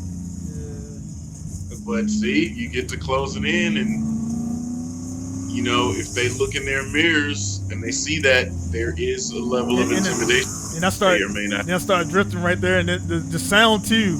I think the sound like, what the fuck? Yeah. Because the intake on the one U. I'm talking loud as shit like this is in my ears, but the intake on the one UZ is loud too. Yeah, man. But then, mate, I don't know if you right there. I'm bringing it back where this is where I passed them. Well, it's a little bit more. Whatever. But yeah, like he was going, and I just went around him and everything, and then I just started right here. I just started having fun because it was like everybody else was off the track, and I'm like, dude, like they just like it was shocking to them to see a 180, and I'm like, I could drift it, but I'm like, I don't, the car ain't never been crashed. I want to kind of keep it that way. So I don't take it to drift events, and they just get weirded out when they see the one UZ out there doing that and everything. It looks like it has a good amount of grip, so I would like to grip it because it's funny to see S13 being gripped. Yeah, I'll do it because I just had federal RSR Pros. So I mean, there ain't nothing I can't put on there again, and I mean, I it's one of those things where we already talked about before the family stuff and all that stuff and blah blah blah. It's one of those things that's a sacrificial lamb. The sale of that car, keep my business and everything good for about 2 months. So it is what it is, and I can get a 180 and a 1UZ again, and I got the connections to build it. I mean, I honestly, I could set everything up probably like 2 or 3 days. That's computer tuning and everything. So I'll get another one up, but definitely I want one to keep. I don't want to sell it, but also that car is going out there for the like we mentioned before. Like I say, Japanese don't come. They're starting to kind of email, and then when they see my style, they don't come back. But they don't pour in. You know what I'm saying? Like I mean, I've only had like maybe 4 or 5 Japanese customers in 5 years. So the car is a way to I put it on YouTube not YouTube, Yahoo. So the Japanese have links to my site. So now they're seeing that they're clicking on a link for the car, but they didn't start watching my other videos. So I got like 100 some subscribers just by listing that car up on Yahoo. So it's like indirect marketing. So I put the links in there. They go into my website. They seeing that I got shit because otherwise they're not going to come my way. So it's right now. If I look at my YouTube, I keep saying YouTube. If I look on my Yahoo, I got about 280 people watching the car. That's 280 people in Japan. That they want to buy it. They just ain't got the $15K for it right now. But that's 285 people, Japanese guys in Japan that want the car. They just probably trying to sell their shit, or they probably trying to do whatever they got to do to get the car. And first come first serve gets it. So I know right there to me, I know people want my shit. They want my cars. They see what it is. Because if it had 0, 10 people or whatever, they want. That tells me that nobody really wants the car. So that's my way of getting in the market, bulldogging to actually build cars, and I've done it a bunch of times since. I build a car and I sell it, and that gets my car out there one car at a time. So I'm kind of like, oh shit, this guy actually he knows how to tune. He knows how to tune suspension. He knows how to tune engines. This work is good. There's no hackery. So I'm making money for myself, but also, I'm guessing in an odd way, I'm kind of showing them that Americans don't build janky shit. You know what I'm saying? Because that's what they think. That's what they think, man. Yeah. So it is what it is. But that's my plan. So that's why that one got to go, because also the chassis is no rust on it. It's a good body. I'll get another one and do it up, man. So by the time everything is settled, then we'll get me offline and let me know when you want to come over. Either way, I'll have, even if that's not here, I got some. By the time you show up, the Cappuccino 1J should definitely be done. Oh, that's gonna be terrible. So that, yeah. So that definitely be done. You could definitely fit in it. It'll be safe. You know what I mean? I got good stuff on it.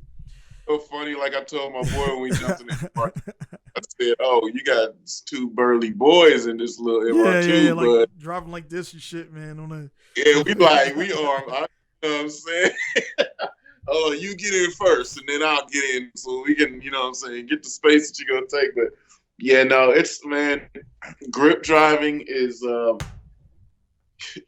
it's literally just go-karts to me. Like when we were kids, going to Scandias and Malibus and all the, K1s and Umigos, all the places that we went to go drive go-karts. That's all this shit is grown up, And that's kind of why it's like I like the sports car. I like the sports car segment, the lower tier sport car segment, because I'm going up. There's a few Miatas in that video. I'm going up against Miatas on Hoosier race tires. Excuse me, pardon me. It's like the RX-8 has so much usable meat in the power range that it has. The fucking thing just sails. It motors by stuff that is generally kind of fast. If it's I'd say the stuff that it could hit up to, if it's a E46 M3 that's not too modded, it's in trouble. An S2000 that's not too modded, it's in trouble. That's the realm that it's like, dude, if you don't have your shit together and you're not really pushing it, you're gonna get eaten by a stock RX-8. That's up to snuff and really motoring with some momentum. That's the equalizer, man. That's right there, man. Again, it's good to have guys like us, man. And I know myself. I'm getting to know you more and more with your podcast, man. It's like we both are in positions in our lives where we can go out, sell a couple things that we got to, and get one of those top tier cars. But that just doesn't, to me. I can buy that car. I can afford to get honestly, I got connections. I could buy LFA right now. I had to sell a few things and everything, but I can sell a couple things and maybe some, kind of wait a couple months, let some fun money build up. I could buy LFA right now, but it's like, I don't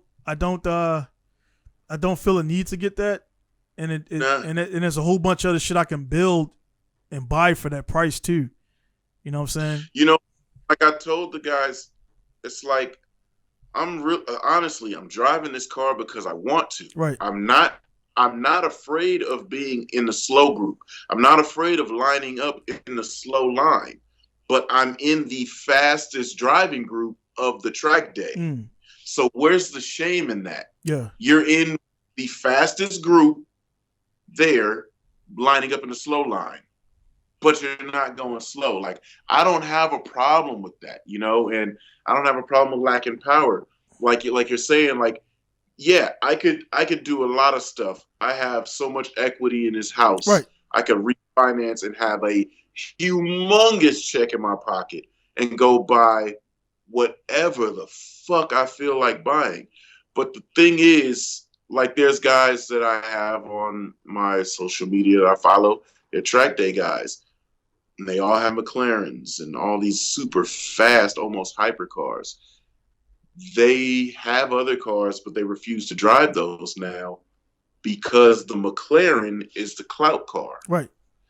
It is they dubbed it the pass machine because it's so fast. No other cars do this. No Lamborghini, no Porsche, no Ferrari. There are some Ferraris, but you have to drive the shit out of them that do what McLarens do. You could come out of turn 11, and just speaking of Laguna Seca, because for whatever reason, they only really like to go to Laguna Seca. You can come out of a corner in turn 11, and there could be 7 cars on the straightaway. You can pass all of them going into turn 2. They're so fast, they will pass everything. They're clearing. He just put up some data because he has P1, 765 LT, Senna, 620R. He got rid of his 600 LT. What else does he have? He has a lot of cars, right? But the P1 over the crest into the braking zone, 150. 150 miles an hour, fool. The Senna, 160, and you could brake deeper. 760 LT is right there in the range of those cars. It's just like, to put in perspective how fast that is, my RX-8, full throttle in the video, as you see me clear past the start finish and go up over the hill and get into the braking zone, that's 114. You know what I mean? And these dudes, he's putting up the GPS telemetry and all this shit that the car has. He was 96.4% throttle. Wasn't even full throttle. That's how fast those cars are. And then they handle so good. So you can go around the track, dodging people, running around people, and you feel like the man. I passed them so many times. I passed them so fast. Oh, look at my onboard cameras videos. Look how close I got by them. Right. But are you the best driver in that car? No. Did you use every bit of track that you had available to go as fast as you could in that car? Would you, if it was a whole lineup of the same cars racing 10 laps, how would you do? You know?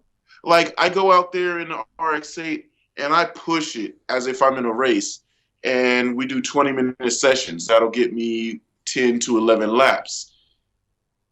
It is an achievement. I don't have to pass the whole field. I just have to get around a couple, and then you get in that space where you're between the super fast guys and the fast guys are behind you, and you're by yourself for a couple of laps. That's the achievement zone. That's the like, oh man, I'm mobbing, and you're just kind of just out having fun. And if you keep the pace, and then when you come in and look at your track times, and it's like 0.348, 0.420, 0.415, you're running that consistent. That's the achievement. That's the way that you look at it and say, I'm getting every bit out of this car every lap. And when I do run into certain cars or a faster car runs into me, how easy is it for him to get by me? Can he get by me?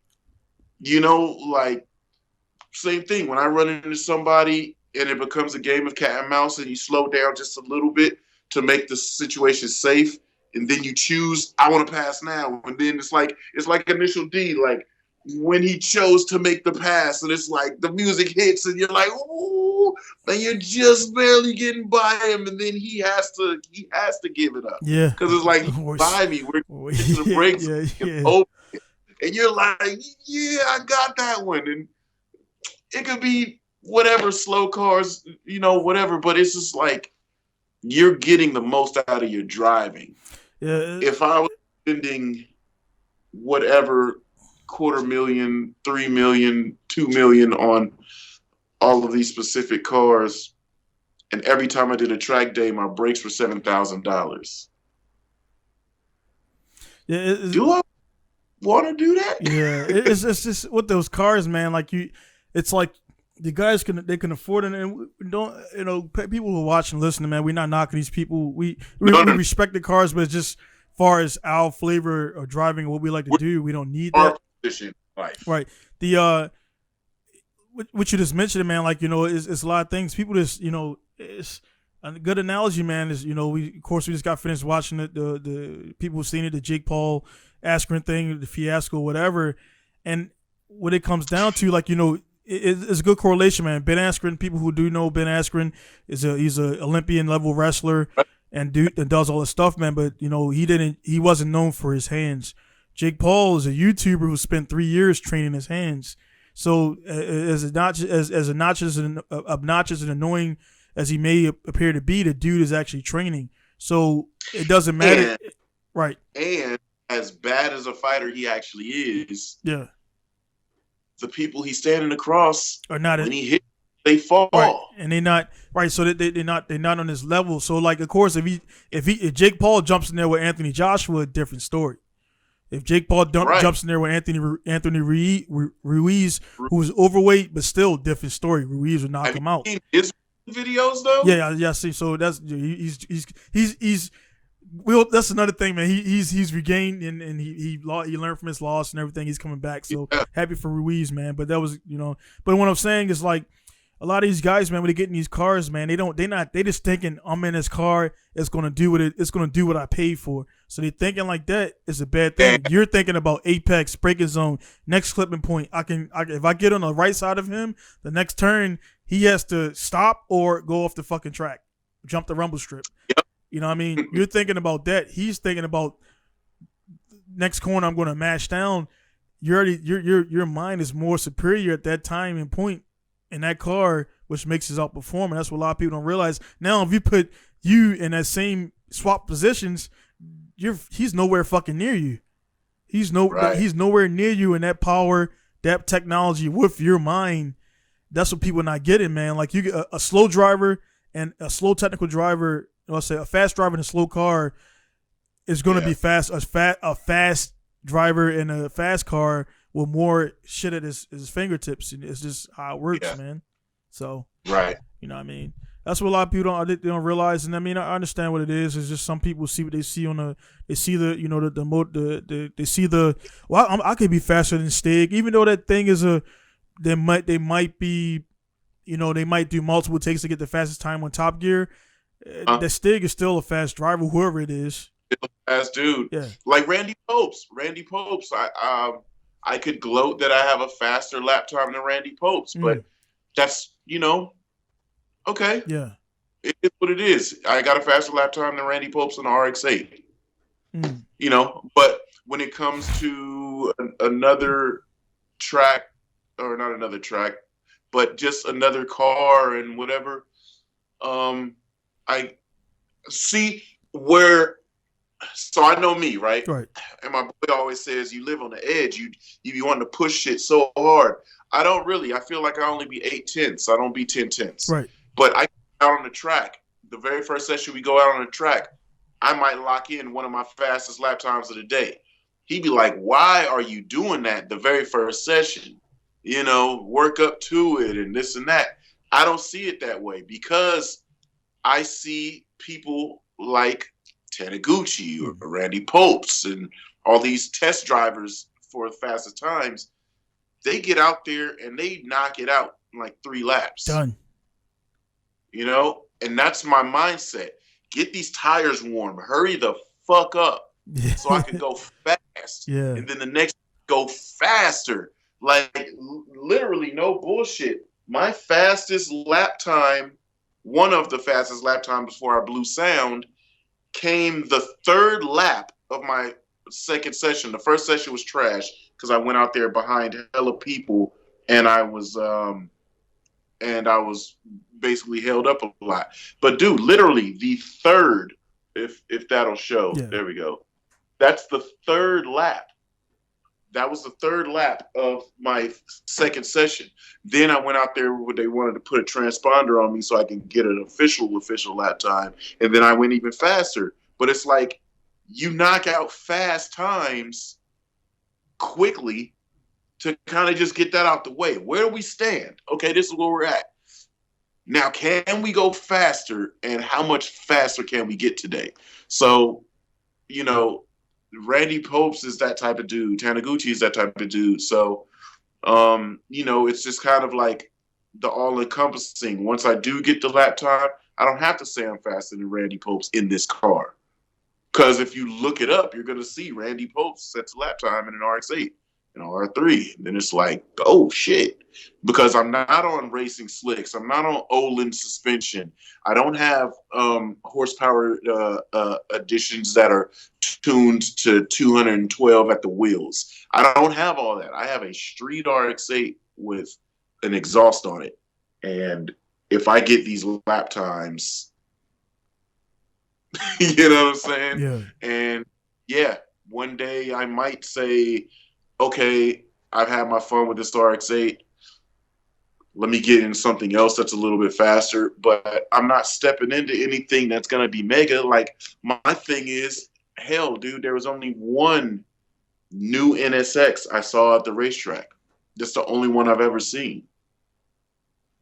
It would be cool to, if I really had to get something like that, buy that and go run down lap times with all these McLarens and then have them be like, how's this NSX moving as fast as the car, Well, the car's capable. You motherfuckers always look at what makes more power in that price range. Yeah. Whereas that shit, this is car is fun. This is a good, like the LFA. Yeah, there's way more shit that makes more power in the range. Nothing's gonna sound that cool. Yeah, I think being in the driver's seat of a car like that, sounding like that, dude, is gonna inspire me to drive shit out of it. That's how that's how that one UZ, man. It's like, that was my first time having a V8 swap car. Actually, my first time with a V8 period. And it's not. And then when you drift it, man, like it's a. When you hear that sound, when it's like, when it gets in that, because I had the issue with the clutch or whatever, the collar's kit and everything, and it was slipping a little bit, but then I fixed it. And then, like, when you get into that, you got that drift sideways, you hear this baking, that sound is fucking orgasmic, man. It's like smoke, yeah. It's like, oh man, it's a, anybody, dude, I guarantee you, those 280 people that's watching my car, if I take them for a drive, they will buy that car on the spot. They right now they kind of like, they want to get it, but they know I'm a gaijin outsider, so they don't. Japanese not impulsive, so they kind of think about it and we like, all right, I want that shit. How much you want for it? Like Dark say when you got it. Yeah. All right, I'm on the way to pick that shit up. I don't need to know no stories about it. None of that shit. I'm picking it up. And so we when we see something we want it, we buy it. And I guarantee you, every one of those people, man, I give one guy a ride, they'll find a way to get that $16K and pay me for it, man. So that thing about them too, man. Sometimes somebody will be on the fence, and you just see that thing get worked, or be in it or around it, and you be like, yeah, you be like, that video's on a sale thread. The video, the dyno, and the I got 3 videos of the car on there. So you can definitely, go along for the ride. The live kind of lags a little bit, so don't show that. Kind of, how the GoPro kind of shows sometimes where it look like you're going too fast. But the live kind of, like, it looks laggy. So it looks fast and it looks slow at a certain time. Right. So the live is not a good. So I might got to go out there with a GoPro and redo something. Or actually, you know what? I'm going to get the tags again, the templates, and I'm gonna set up a little. I'll do the off road thing and just drive around town and do that. Because when they hear that bitch coming down the thing roaring, and then you do the split screens. Because I picked up another set of GoPro, so I can actually set multiple cameras up, and not change the camera 1,000 times, the angle of one camera. So I'll probably do that, and that'll probably be a boost up, because I do need to get that thing sold. Because me getting that sold, selling that car, and my other car that I got for sale, the Subaru, I put that up. I'm not sure you've seen that. I put that up for sale. The Subaru truck. Yeah. The Australian. Yeah, dude. Selling those 2 cars would give me a buffer to finish the cappuccino. I'll be able to take a whole month off and just dedicate to that and my other private shit, and get the stuff done, because I do say, like, I don't take time out of my customer cars to work on mine, because I'm not getting paid for my own shit. I can complete the car, and then it'll get in the magazine. And I think the cappuccino is worth taking the time off to do it because I know that's going to pop once it gets in the magazine and gets around, and I'll probably get what guys want to interview me and everything on that. So I definitely want to get that done because I feel like I put it out there to the element, to the universe. So there's probably somebody out there right now that got the bank that can drop what they're doing right now and build the car and make it happen. Then now I'm second fiddle, and I was the first one to do it. So it's that. So I definitely want to get it done, but at the same time I got to take care of business and the family. But yeah, man, it's speaking of the cars, man, my overall opinion on the cars, the supercars, hypercars. Of course, I mean it would be cool to drive one and own a couple, but it's a clout, like you said, it's a clout, the new word, status quo clout car, and the guys who are buying these cars are the same guys. They're not car guys. You know what I'm saying? You know, if it makes sense. Yeah. They're not. They like cars, but they're not us. They ain't us. And people can say, oh, well, you guys hating you. And like, no, it's not. They not us. They didn't put in that time. They didn't got the skills we got. They ain't got the grind we got. You know what I'm saying? So if we put us in one of those cars, it's gonna be great results, man. But you know what? I'm the type, I would love to drive one, but then I wouldn't. Right. I wouldn't like. I think we're the same. I don't care. Yeah. I would so much like if you put the 765. Let's not even use that car because it's just the fastest thing on the planet. Right. But if you put like 600 LT in front of me and a GT 500 Mustang, I'm sure like the 600 LT would be a blast to drive, but man, if I take that GT 500 around the track as fast as it can go, that's gonna be I'll be like, hey, this was like hanging on to a horse. Whereas a McLaren is like, it's like SpaceX. They go around the track so fucking fast and so dialed. They're very dialed. And then you know you're doing too much when it does some oversteer or something weird. But you have settings that will control, you can control how much slip angle in certain corners you get. So when it does finally step out, even that's controlled. Your backup plan has a backup plan. Mustang is like, nah, cowboy, you do your thing. If you don't do it good, you're gonna be in a wall. If you do it good, you're a legend, you know. Like Max Wrist, the motorcycle dude, he put up a video of him and Jam in Blood Mountain, and a ZL1 was kicking his ass, a ZL1 Camaro.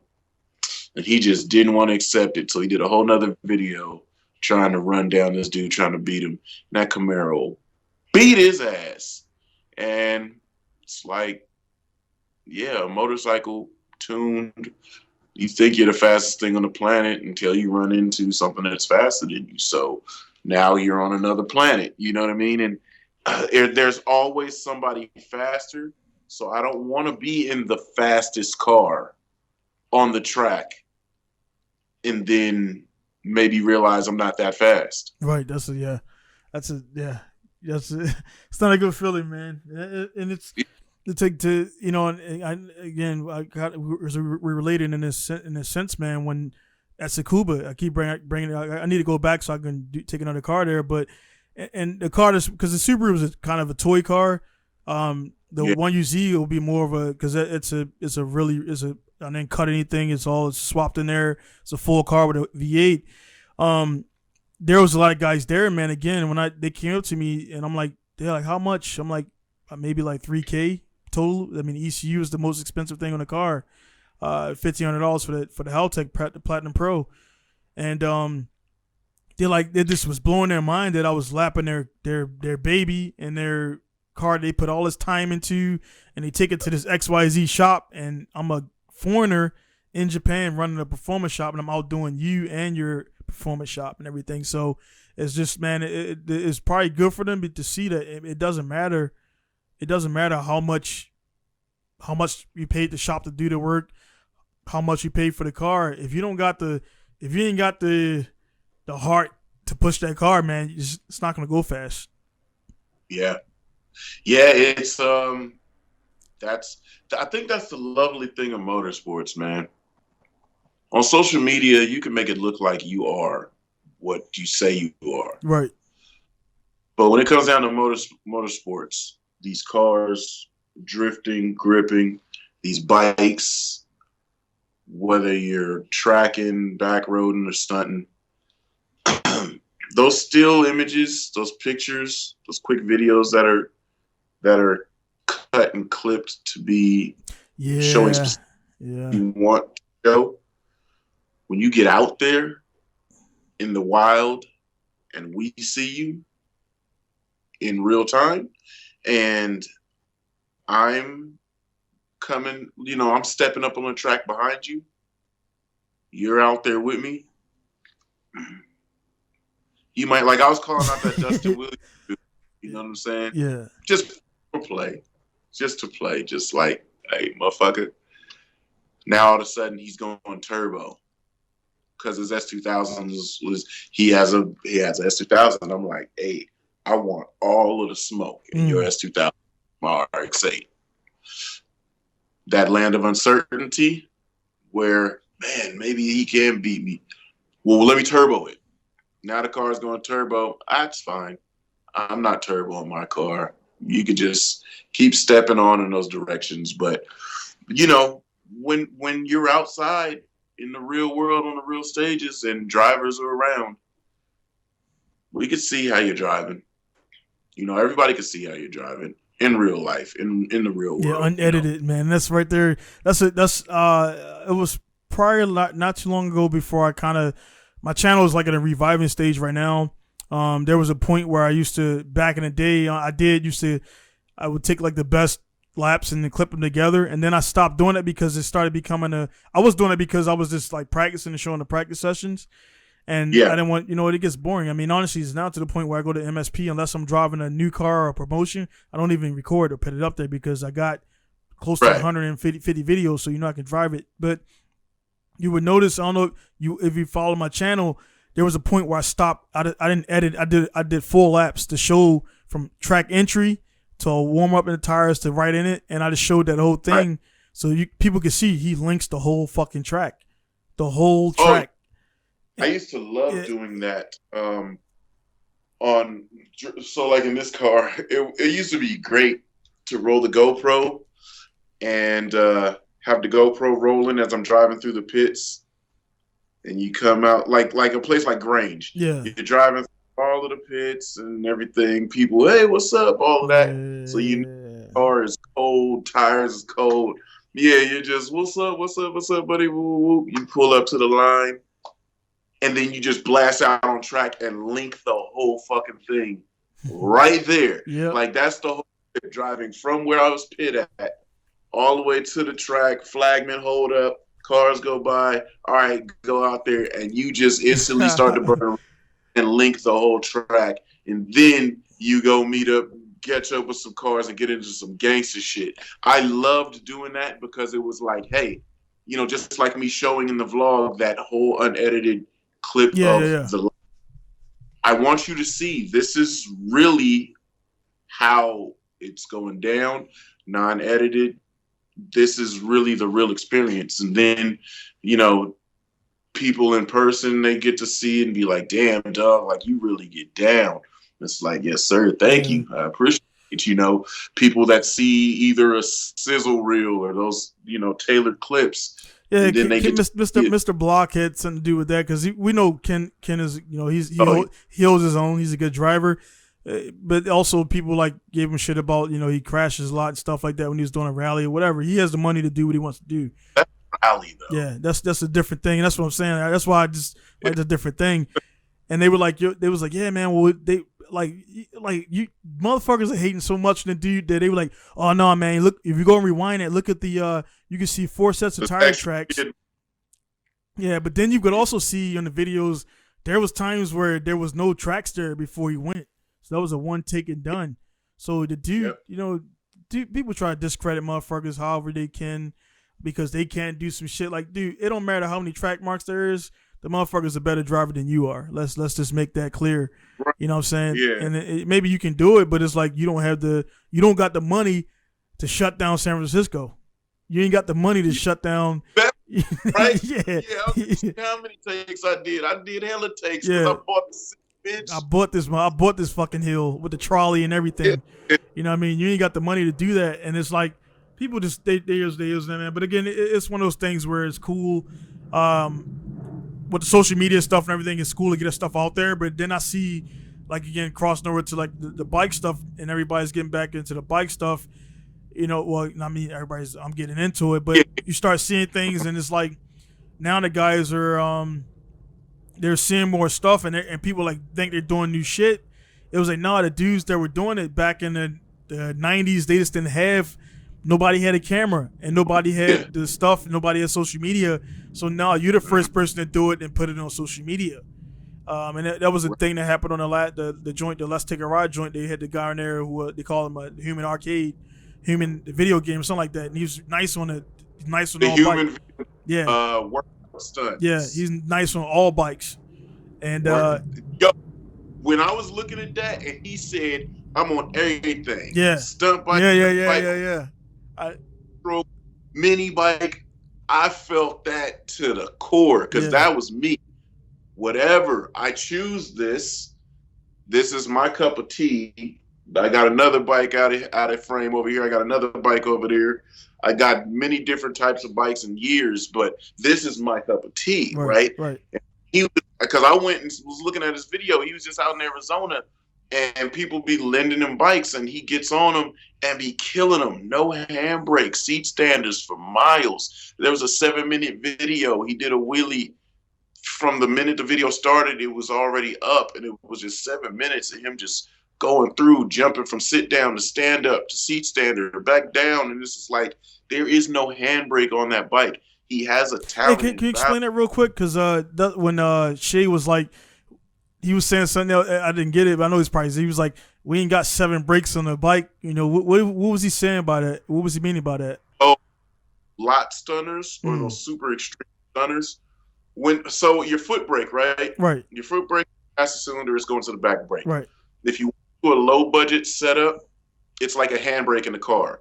You can do a low budget setup. You can put a handbrake in that goes to your back brake, but leaving the regular brakes in there. When you pull that handbrake and that pressure's in there, you can't use your foot brake. Gotcha. Because it backs up. Or you can, if you stab it enough, you could cancel it out and end your brake session. Well, the handbrakes run the same way. You can run a handbrake to the rear master.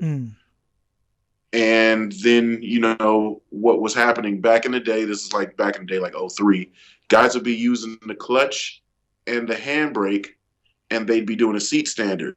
And then when you come off of a seat stander, you come down with your right leg onto the right brake, onto the brake side. Well, say you're in the middle of rocking it back and you're using that handbrake. And when you go to step down, you hit the foot brake and cancel it out and loop. Gotcha. Well, then started running dual calipers, same as drift. Gotcha. They would run a dual caliper setup where they would have the handbrake independent of the foot brake. So that didn't happen no more. But then stunters started to get so much momentum, so much velocity on their clutch ups and their movements. They started to run 3 calipers, front calipers on the shits at that. So now the back of the bike got this big contraption on it with brakes on the top. You got the 12 o'clock, the 3 o'clock, and the 6 o'clock position.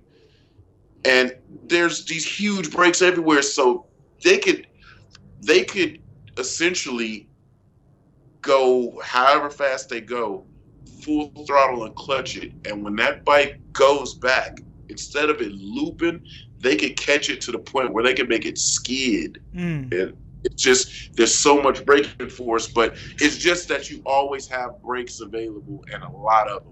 You're not going to loop as long as you can get to that brake. So that's what Shay was talking about. They're just joking, talking about things having a million brakes. Yeah, I figured that.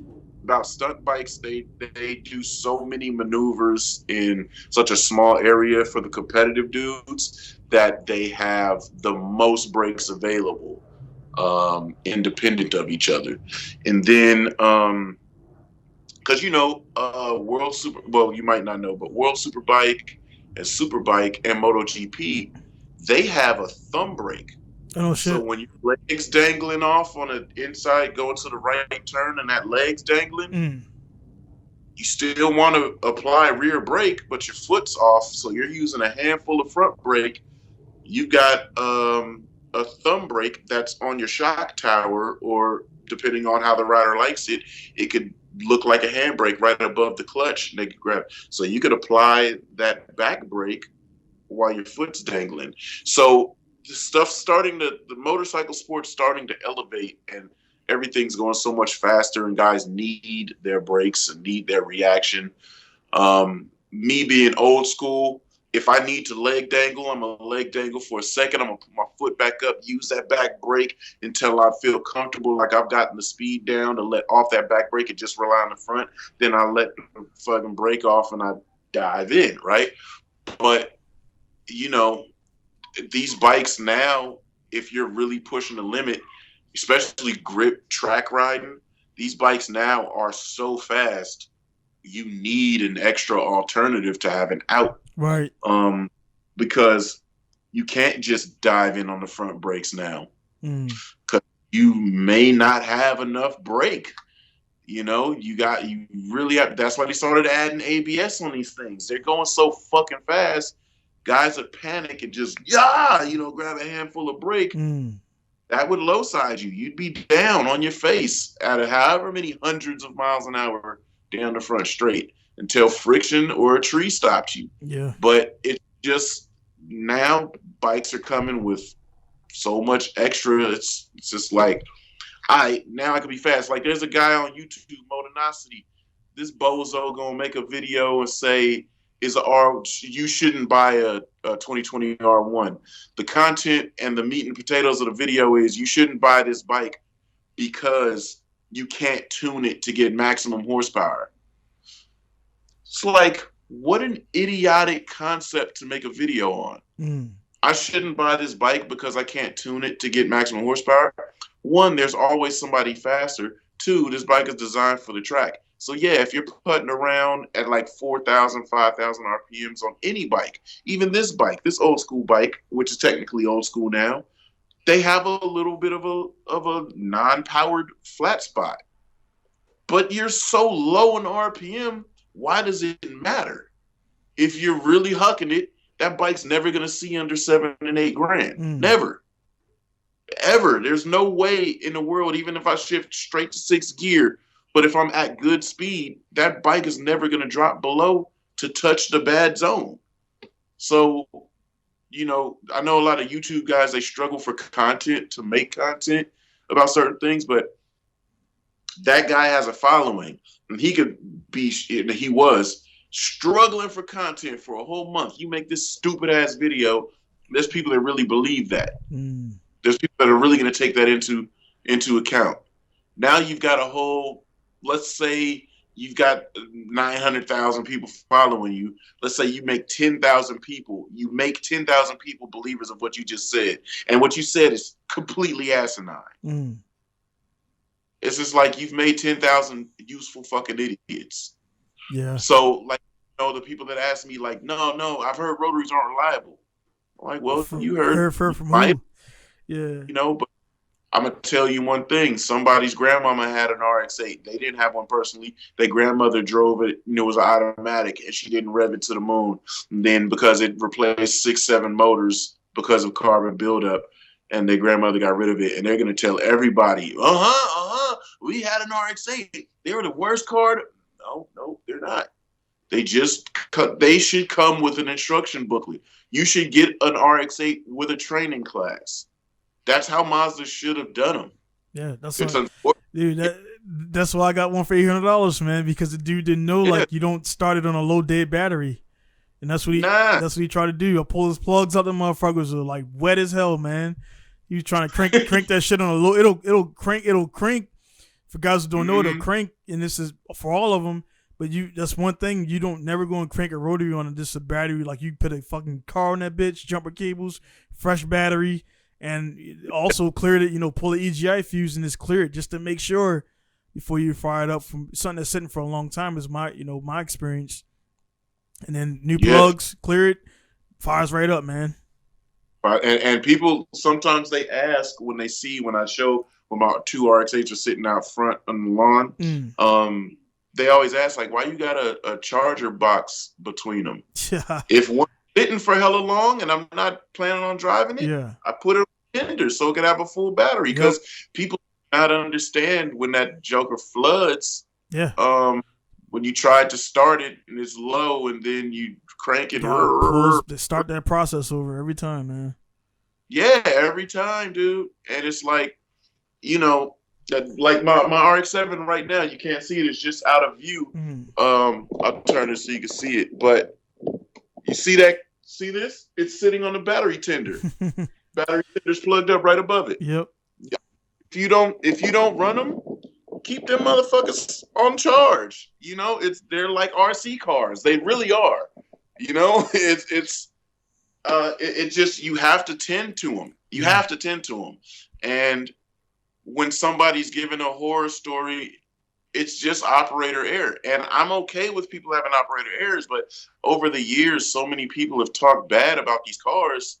They just have a stigma. It's like people look at you, like, you got an RX-8. Because, bitch, you know what I'm saying? I'm mobbing them, and I don't have no problems with them. When Facebook said this time last, 11 years ago was the first day I bought my RX-8, and I literally said, this car is not gonna like anything but a track and a back road. I knew what I was getting into the second I bought it, and then 67,000 miles later, not one problem. I bought it brand new with 3 miles on it, and I've been beating the piss out of that car since I got it, and it's been fine. It's like, you just have to have the understanding, man, and salesmen should have told people that when they bought them. When they sold an automatic, they should have said, hey, when you drive this car, put this shit in manual for, a little bit, and put it at a high rev limit. Real quick question on that, man, because I know it's different for different owners, man. Do you pre-mix in any of your? If you could tell the guys, this will be your last thing before we get out of here, man. But any of your cars you pre-mix on that requires it, or you just do it? Yeah. Car requires it because we removed the oil metering pump system. Oil metering pump system. People hear the word AMP, don't know what it means. Yeah. Yeah, it pulls the oil up and injects it into the combustion chamber. Like, it sounds like a dirt bike. Yeah, they are. So what do we do with dirt bikes? Yeah. We put the stroke oil in the gas. Yeah. So rotaries have a two-stroke oil injector, two-stroke oil. Matter of fact, I got a whole case of it right here. So this is what's popular with RX-8s. Idemitsu. It's Japanese. Well, kind of all rotaries. So it is and it says specifically it is a rotary fuel lube, and you can, for this RX-7, for my one right here, I just put two-stroke in it. Literally any two-stroke at any time, I put it in there. It's been rocking. It's fine. What ratio do you run? Well, yeah. This one I run 1-to-1. 1-to-1. 16.5 gallon tank. 16.5 ounces is going to go in it. With the other RX-7 with the vert, I do 1-to-2. With the RX-8, it's a little more complicated because I have the SON adapter, which is a two-stroke reservoir or a premix reservoir that feeds the oil metering pump area. Oil metering pump is technically removed, but the SON adapter takes its place. So it will feed from there. And then Because I run off of 5-gallon tanks of fuel, 10 gallons of fuel is 6 ounces of two-stroke. So it's getting two-stroke, or the premix is getting premix in the fuel and from the under the hood, the feed adapter. So technically, I guess if we did the ratio, it might be 1-to-1, but it might be a little bit more, a little bit less. But it's all about, it just has to have it. Like Shamar said, I was like, yo, what's the ratio of two-stroke? I was talking to him the other day because he was hitting me up because he's like, glad you made it through the COVID shit. And, he was like, yo, I would rather have my dirt bike smoke because I put too much two-stroke in it than not have enough in it. And like, honestly, yeah, the worst I could do is foul the plugs, protect it too much. You know what I mean? But yeah, if you don't have that shit in there, no good. The only one I do not pre-mix is the street car, the newest RX-8, because I street drive it so much. Dog, F that. When I pull up to get gas, go. You know what I mean? Typically, I'll have like a refill's worth of fuel of two-strokes sitting around in all the other cars. This car, when I'm at the track, I just have all of the fuel tanks filled. It's already mixed, so I just pour it in when I fill up. But yeah, street cars, it just kind of takes some time. You're pulling out whatever you use to measure and shit, pouring it in, and then putting the gas in. And I mean, it's not more than like 40 seconds added to your fuel stop. But when you're just used to pulling up, putting that joint in there, putting in your pin, hit the fuel, and go get some snacks, it's, it seems like a task. But it's, it just is what it is. And literally the only reason that we pull the OMPs off to do premix is because at certain times, let's just say you're running your oil low, that oil metering pump is always going to try to draw the same amount of oil that it needs to put in. So if you run the oil low and your oil sloshes and that OMP didn't pull the proper amount of oil, you're not getting the proper amount injected. So that's the reason why you run the premix, because as you run the premix, you have the guaranteed amount of premix that you want the ratio in. It's there. So it's not just going to come up dry sometimes and then you got this amount the other time. Yeah. That is extra, man, because this like one of the things I never had to do it. None of my cars are coursing, but I got the RX-8 now. My RX-7s are all stock for the most part and everything. So they got the arm tubes in there right now and everything. And then the bike, I got the PW80 was the first spec I got. And I, of course, went online and I was seeing that it has the oil injection port in it. And a lot of guys they take them out and because they don't want to. I guess there was points where it wouldn't pick up, and they rather mix their own shit to save their engine, so they pull it out. And then some guys they'll have it in there and they'll still pre-mix, but you got to think the ratio is it's it'll be way different. Yeah, it's like I forgot, it's like 36-1 or something like that. Gets to that weird shit that it ain't doing the math. Yeah. So it's like weird math and everything, and so it's pretty much like four liters to 4. Like it's there. It's in a book magazine, but some guys would take it out and they would just premix themselves just to not have the thing fail on them and they blow their engine and stuff like that, the motor. But it's like the Jalen Zuma, I got him. It has a little oil light that comes on the dash. From that oil light, before I was familiar with it, that oil light is telling you when your two-stroke reservoir is low. So yeah, you just pour a whole thing of two-stroke in that joint, and it will automatically mix it for you until it gets low. When it gets low, the light comes on. So it makes it very simple. Matter of fact, it's hella funny. My homegirl, she saw we bought the Zuma, and they went and bought, her and her partners, they went and bought like every Zuma they could find. So they got mad Zumas. they about to come down and ride with Jalen, just have a Zuma gang. But it's hilarious because they're just little 2-strokes put around.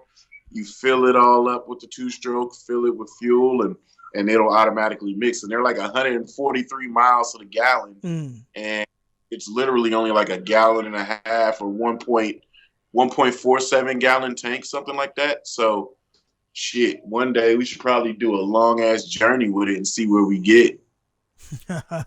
That'd be dope. We're looking for that, man. I seen you out. You had them on there doing some little upkeep and everything, and then you did something to make it a little bit quicker on his. Yeah, I mean, all these belt CVT transmissions, they have 2 plates that are conical, and they kind of come together with the belt. So there's a little spacer that they put in them on all of these. I never knew about them. Every scooter, anything that's CVT transmission, like motorcycles, has a little spacer. It's a restrictor. So the plates can't come close enough together. They can't come all the way together. So as your belt moves up those rings, the faster you go. So with the spacer in there, if they don't come all the way together, your belt only goes up to so high.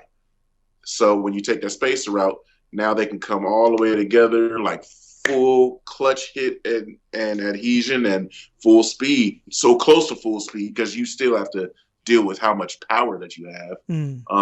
But yeah, with Jalen riding it, it gets about 55 miles an hour now. Goes pretty good.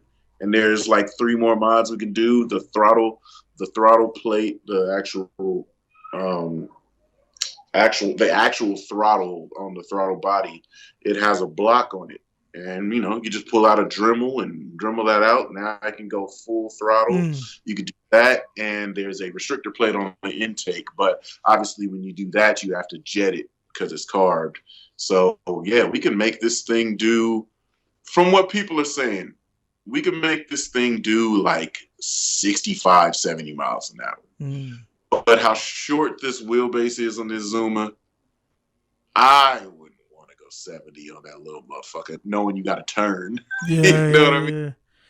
Yeah. And it hits hard. Like now, if you crank it full throttle, it's like, and it jams. You know what I mean? Yeah. So I think it would be funny to make it fast. I wouldn't want to ride it being fast. So he's already ridden like motorcycles, man, and everything. So when you're using this pretty much to train him, when he's going to get that's getting it up. Shit, the other day when I came back from Laguna Seca and I put the car up, he was like, "Let me go ride this around." I'm like, I would, but it was like this time late, and then I was out of it. Like I was super fatigued, so I couldn't be outside to watch him or go ride with him. Like I jump on the Zuma and go ride with him. But this Zuma was literally just a confidence booster, right? Because he already rides. He's already ridden my FZR and stuff, and he had a dirt bike that was 5-speed. But this Zuma has been a great confidence booster for him, and it's done exactly what I thought that it was going to do for him. And, like I said, when I came home the other day and he was like, "Yo, let me ride that," it was like, it worked, little fucker. So it's like, we'll see. Because he gets on that Zuma and he be cracking throttle open. Man, you do that on this shit, you're going to be looking at the moon. Yeah. So we'll see. I want to at least ride with him first when he jumps on this or whichever bike he wants to ride, just so I can see how he handles the throttle and how he processes his thought process through riding these, because this is going to lean over a lot more. This is going to feel like it's heavier. It's not really heavier in that sense, but it's because it leans over so far, so quick. He mastered the Zuma in like 2 days. And if he goes at it with that kind of confidence, I will not be worried about him riding, because I used to, when he was rocking the Zuma, I turned on the Find My Phone. I'd look to see where he's at, and I kept the Bluetooth on it. He rode with the earphone in, so we're talking the whole time he's riding. When I didn't ride with him, when I stayed here at the house. And now it's just like, "All right, Dad, I'm going to ride." I'm like, "All right," be safe, have fun, put on all your gear. I bought him all kind of gear now. He's got all his gear, so yeah, he feels like the real deal. He be padded up, gloves, the carbon fiber knuckles, and all the shit. So it's like it's getting him some good confidence. So he almost said, "Man, I think I like bikes more than cars." I'm like, bullshit. Like you just in a minute. So we're gonna be doing a Thunderhill day, and these guys, they kind of want to learn how to drift, so that's why they're inviting me to go. It's only gonna be 3 of us, but we're gonna have the whole track to ourselves. So I'm gonna fuck with them a little bit and let Jalen tear off and get his feeling back in the vert, because the vert's fixed from that TV show fucking it up. So it's good to go and it's ready to rock. I just haven't painted it yet. So before I paint it, I'm gonna let Jalen thrash it and get his rocks off. Good stuff. Finally on that, man, like is there any there's no release dates on the show yet, or? Not yet. I haven't asked. It's funny because the producers and shit, and they follow me on Instagram, and I was doing something, and they're like, dude, you a funny motherfucker, man. We miss you. Yeah, man. So work with me on something else. Yeah. You know that's what I say. It's coming again, man. It's like, it's good shit, man. I'm looking, whatever it is, I'm looking forward to it, and whatever network it's going to be on, I'm pretty sure I probably got it, or I can get it, because I just got HBO Max last night just to watch the Mortal Kombat. Oh goodness, we're gonna have a whole. Now we can't talk about. Because we gotta get out of here, man. I gotta get out of here. It's like 12, so we can mark that for the next time. in 2 sentences or less. Yeah. You grew up playing the very first Mortal Kombat, so you've been from the beginning. 2 sentences or less. What did you think about this movie? Man, the beginning was tight. The beginning, Scorpio Sub-Zero joint, that set the tone for it, and then the main guy I don't know. I think there's gonna be more, man. There's gonna be more. It got to be more to it. Yeah. The ending. I don't want to spoil people who didn't see it yet. The ending with the poster on the wall. You already know it's gonna be another one, because I gotta go. It's not. They say it's not what, is who. I'm looking for it in Cali, and I knew who it was before they showed the poster. So they kind of tied it in there. Kano was funny as shit. Like he was hilarious because I got a bunch of Australian cats, so it was, and I know him, so it's just like that. It was funny, man. It was funny, man. I got a lot of buddies on my thing, man. Are like, they're really like angry. I'm like, dude, just enjoy it for what it is, man. Like, they just expecting way too much, man. It was an origin story. Yeah. Of character. Yeah. But it had all of the motherfuckers that we know and love. Yeah. In origin story. Yeah. Hey, I'm gonna fuck people up with this, man, who know MMA. When you see Jax, just think John Jones. Because I'm like, bro, what the fuck? That dude look like John Jones and shit, man. Like, there's certain parts of the movie, man, where even some mannerisms or some expressions, like from what you see about John Jones, I'm like, that dude looks. I just put up a picture yesterday on my Facebook too, and everybody was like laughing at it.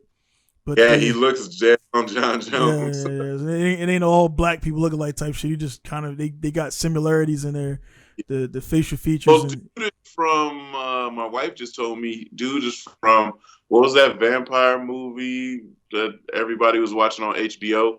Dude was from that movie. Okay. He was from that series, and yeah, he just got buff. Yeah, because he had some funny moments in there, man. Like he didn't talk much, but when he did, when he slapped the head together, he was like, "These motherfuckers work." He's like, I don't want to quote it directly, man, because people get mad about spoilers, but but the Mortal Kombat movie was great. What it was a origin story to introduce a new character, but to get you ready for what's more to come with Mortal Kombat. They already said that. They already said that the guys sign up for four. So that means they're telling you it's more coming. They wouldn't say that if it wasn't. You know what I mean? And let me tell you, anybody that's a Sub-Zero fan, you're about to get extra hype. Yeah. I know what's gonna come about that. Yeah. Those that know not just I use Sub-Zero because he's blue. If you know Sub-Zero's story, you know what time it is. If you know the Scorpion thing was interesting, because he fought with the new character. Beat somebody. Yeah, because that was throwing me off. I wasn't sure if the new dude was gonna become Scorpion. And again, I was confused for a second, and I was, is this Cyrax? At first, when the thing happened, when he was fighting the dude in the shed. Yeah. Because the joints. I'm like, yeah. It started happening. Yeah, and then I said, "Is dude Cyrax?"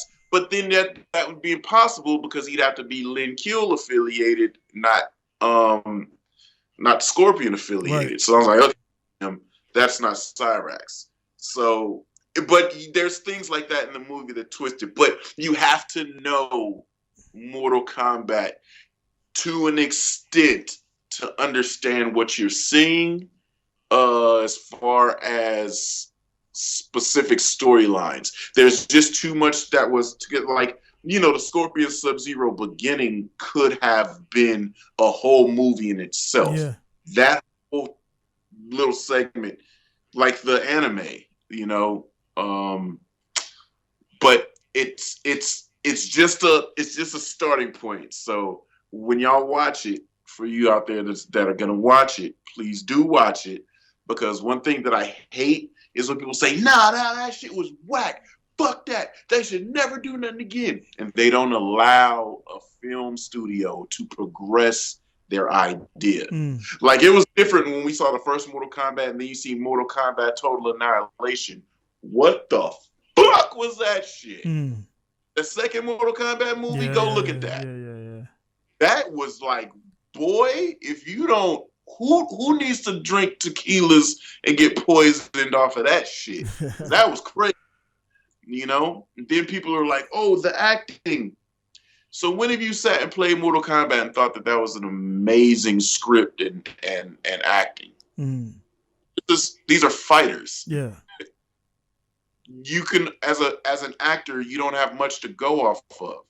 You just have to get the essence of their character and make the lines work. The cool thing was Shang, man, the dude who played Shang, he played in another joint, Marco Polo. Yeah, that's what people. Yeah, so I'm like, this dude's he's becoming one of those guys. He's just a villain in everything he plays, because that's the only thing I know him from is Marco Polo. And I was like, that's the Marco Polo dude who fucked up the shit and whatever and everything. So he just got that villain thing on lock. You know what I'm saying? So it's like, see him fight too. Yeah. So did you see him fight at Marco Polo? No. Yeah, dude. It was a scene in there where people was like, because the sister, you gotta watch the sister was doing whatever, and he was just like in a place of respect, but nobody respected him in Marco Polo. And they would call him the cricket master, because he played with like his sister was a whore, and he was like in the background, so he would play with animals and shit, play with like little crickets or whatever. And even as he got his status, people get celebrities got their vice, and people found out about him. So his army dudes were disrespecting him, and then he had a gathering, an all call for all the dudes to come out there, and he's like, I heard people calling me the cricket master, so give me your best guy, and we're gonna fight right now. And he fucking murdered the dude, like beat the shit out of him. I was like, oh, this dude can fight, man. And so the dude's definitely yeah. That's out just like the guy that they got to play Sub-Zero. Yeah. I saw a lot of guys saying, oh man, the fighting was slow. They were saying that the shit was so fast. The shit the dude was doing was so fast. They were like, they had to make it slow because he was too fast for everybody.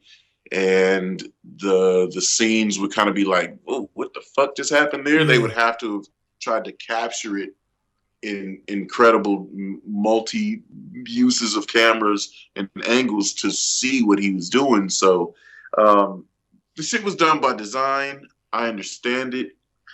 But But we gotta see where this goes, because the way they got it lined up, I think we're all right. I think we're okay. All right, cool.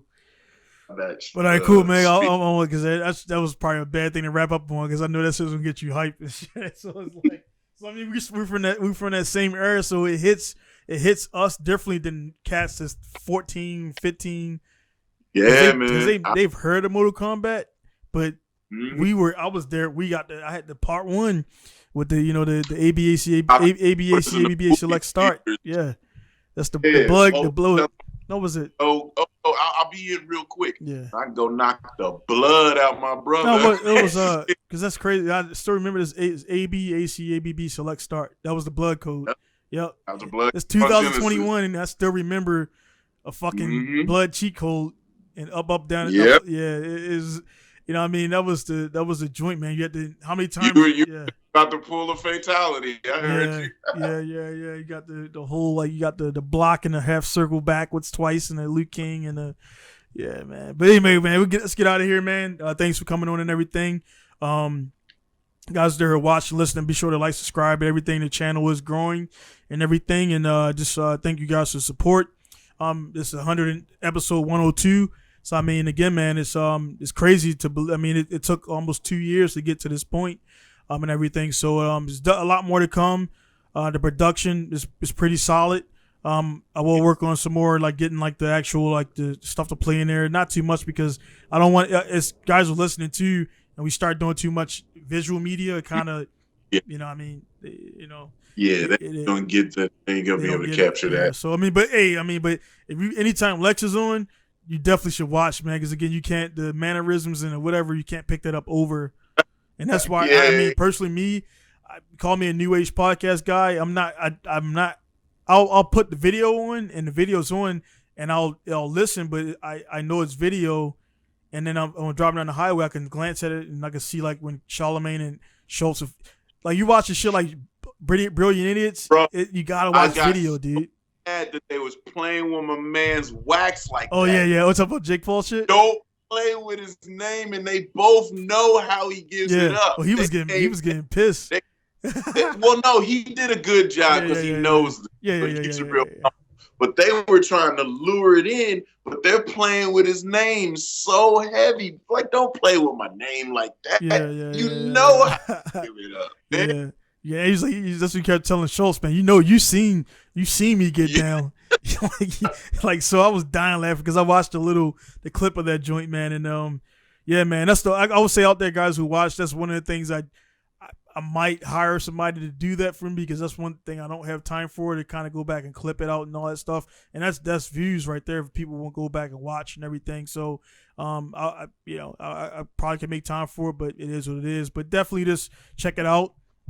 I don't do any time stuff. Is either I could do 45 minutes, or we could do, like, what, it's 2 hours and 2 hours 30 minutes or whatever. So anyway, man, guys, there again, thanks for tuning in. Be sure to check out Lex channel, KOE Family. Always put the link down there. Check them out on the Instagram with the links down there too, so you can follow the cause and everything, man. So again, thank you guys for tuning in to this podcast. Be safe out there. Let's get through Corona Part 2, because I mean, it seems like they're still trying to lock shit down, and Lex just got over it. 2 weeks out from being half dead from having corona, so it can happen, but you know what I'm saying, you can survive it if you follow the steps. My wife brought it home from work, gave it to me. My son avoided it. He didn't even test positive. My daughter tested positive. We all had it, so that it can happen that flukish. So yeah, man, that's why we throwing it on, man. Just like one of those, just put it on. Hang on my ear at any time. Shit. Yeah, man. And keep it available. Yep. But everybody's safe. Good stuff, man. We'll get it. We'll read because that's the Mortal Kombat shit is some shit we want to start the podcast with, because that we can go on that by itself. We could probably just have a whole segment on, you know, the real life shit versus the ups and downs, the Street Fighter, how that was, Dragon Ball Z. I didn't watch that, but I heard a lot of stuff about that. And then we can go on and on about the ups and downs, even in car shit. You know, the Wong at Midnight Initial D was horrible. we can get into that stuff, man. So anyway, guys, there, be sure to tune in for the next time. We kind of keep it how we keep it. We don't like the plan shit. We'll make it happen, and we'll get it done. So again, thank you for tuning in. Be safe out there. It's gonna be Diane signing off from Misawa, Japan. Lexis from California. So we see you guys later. Peace.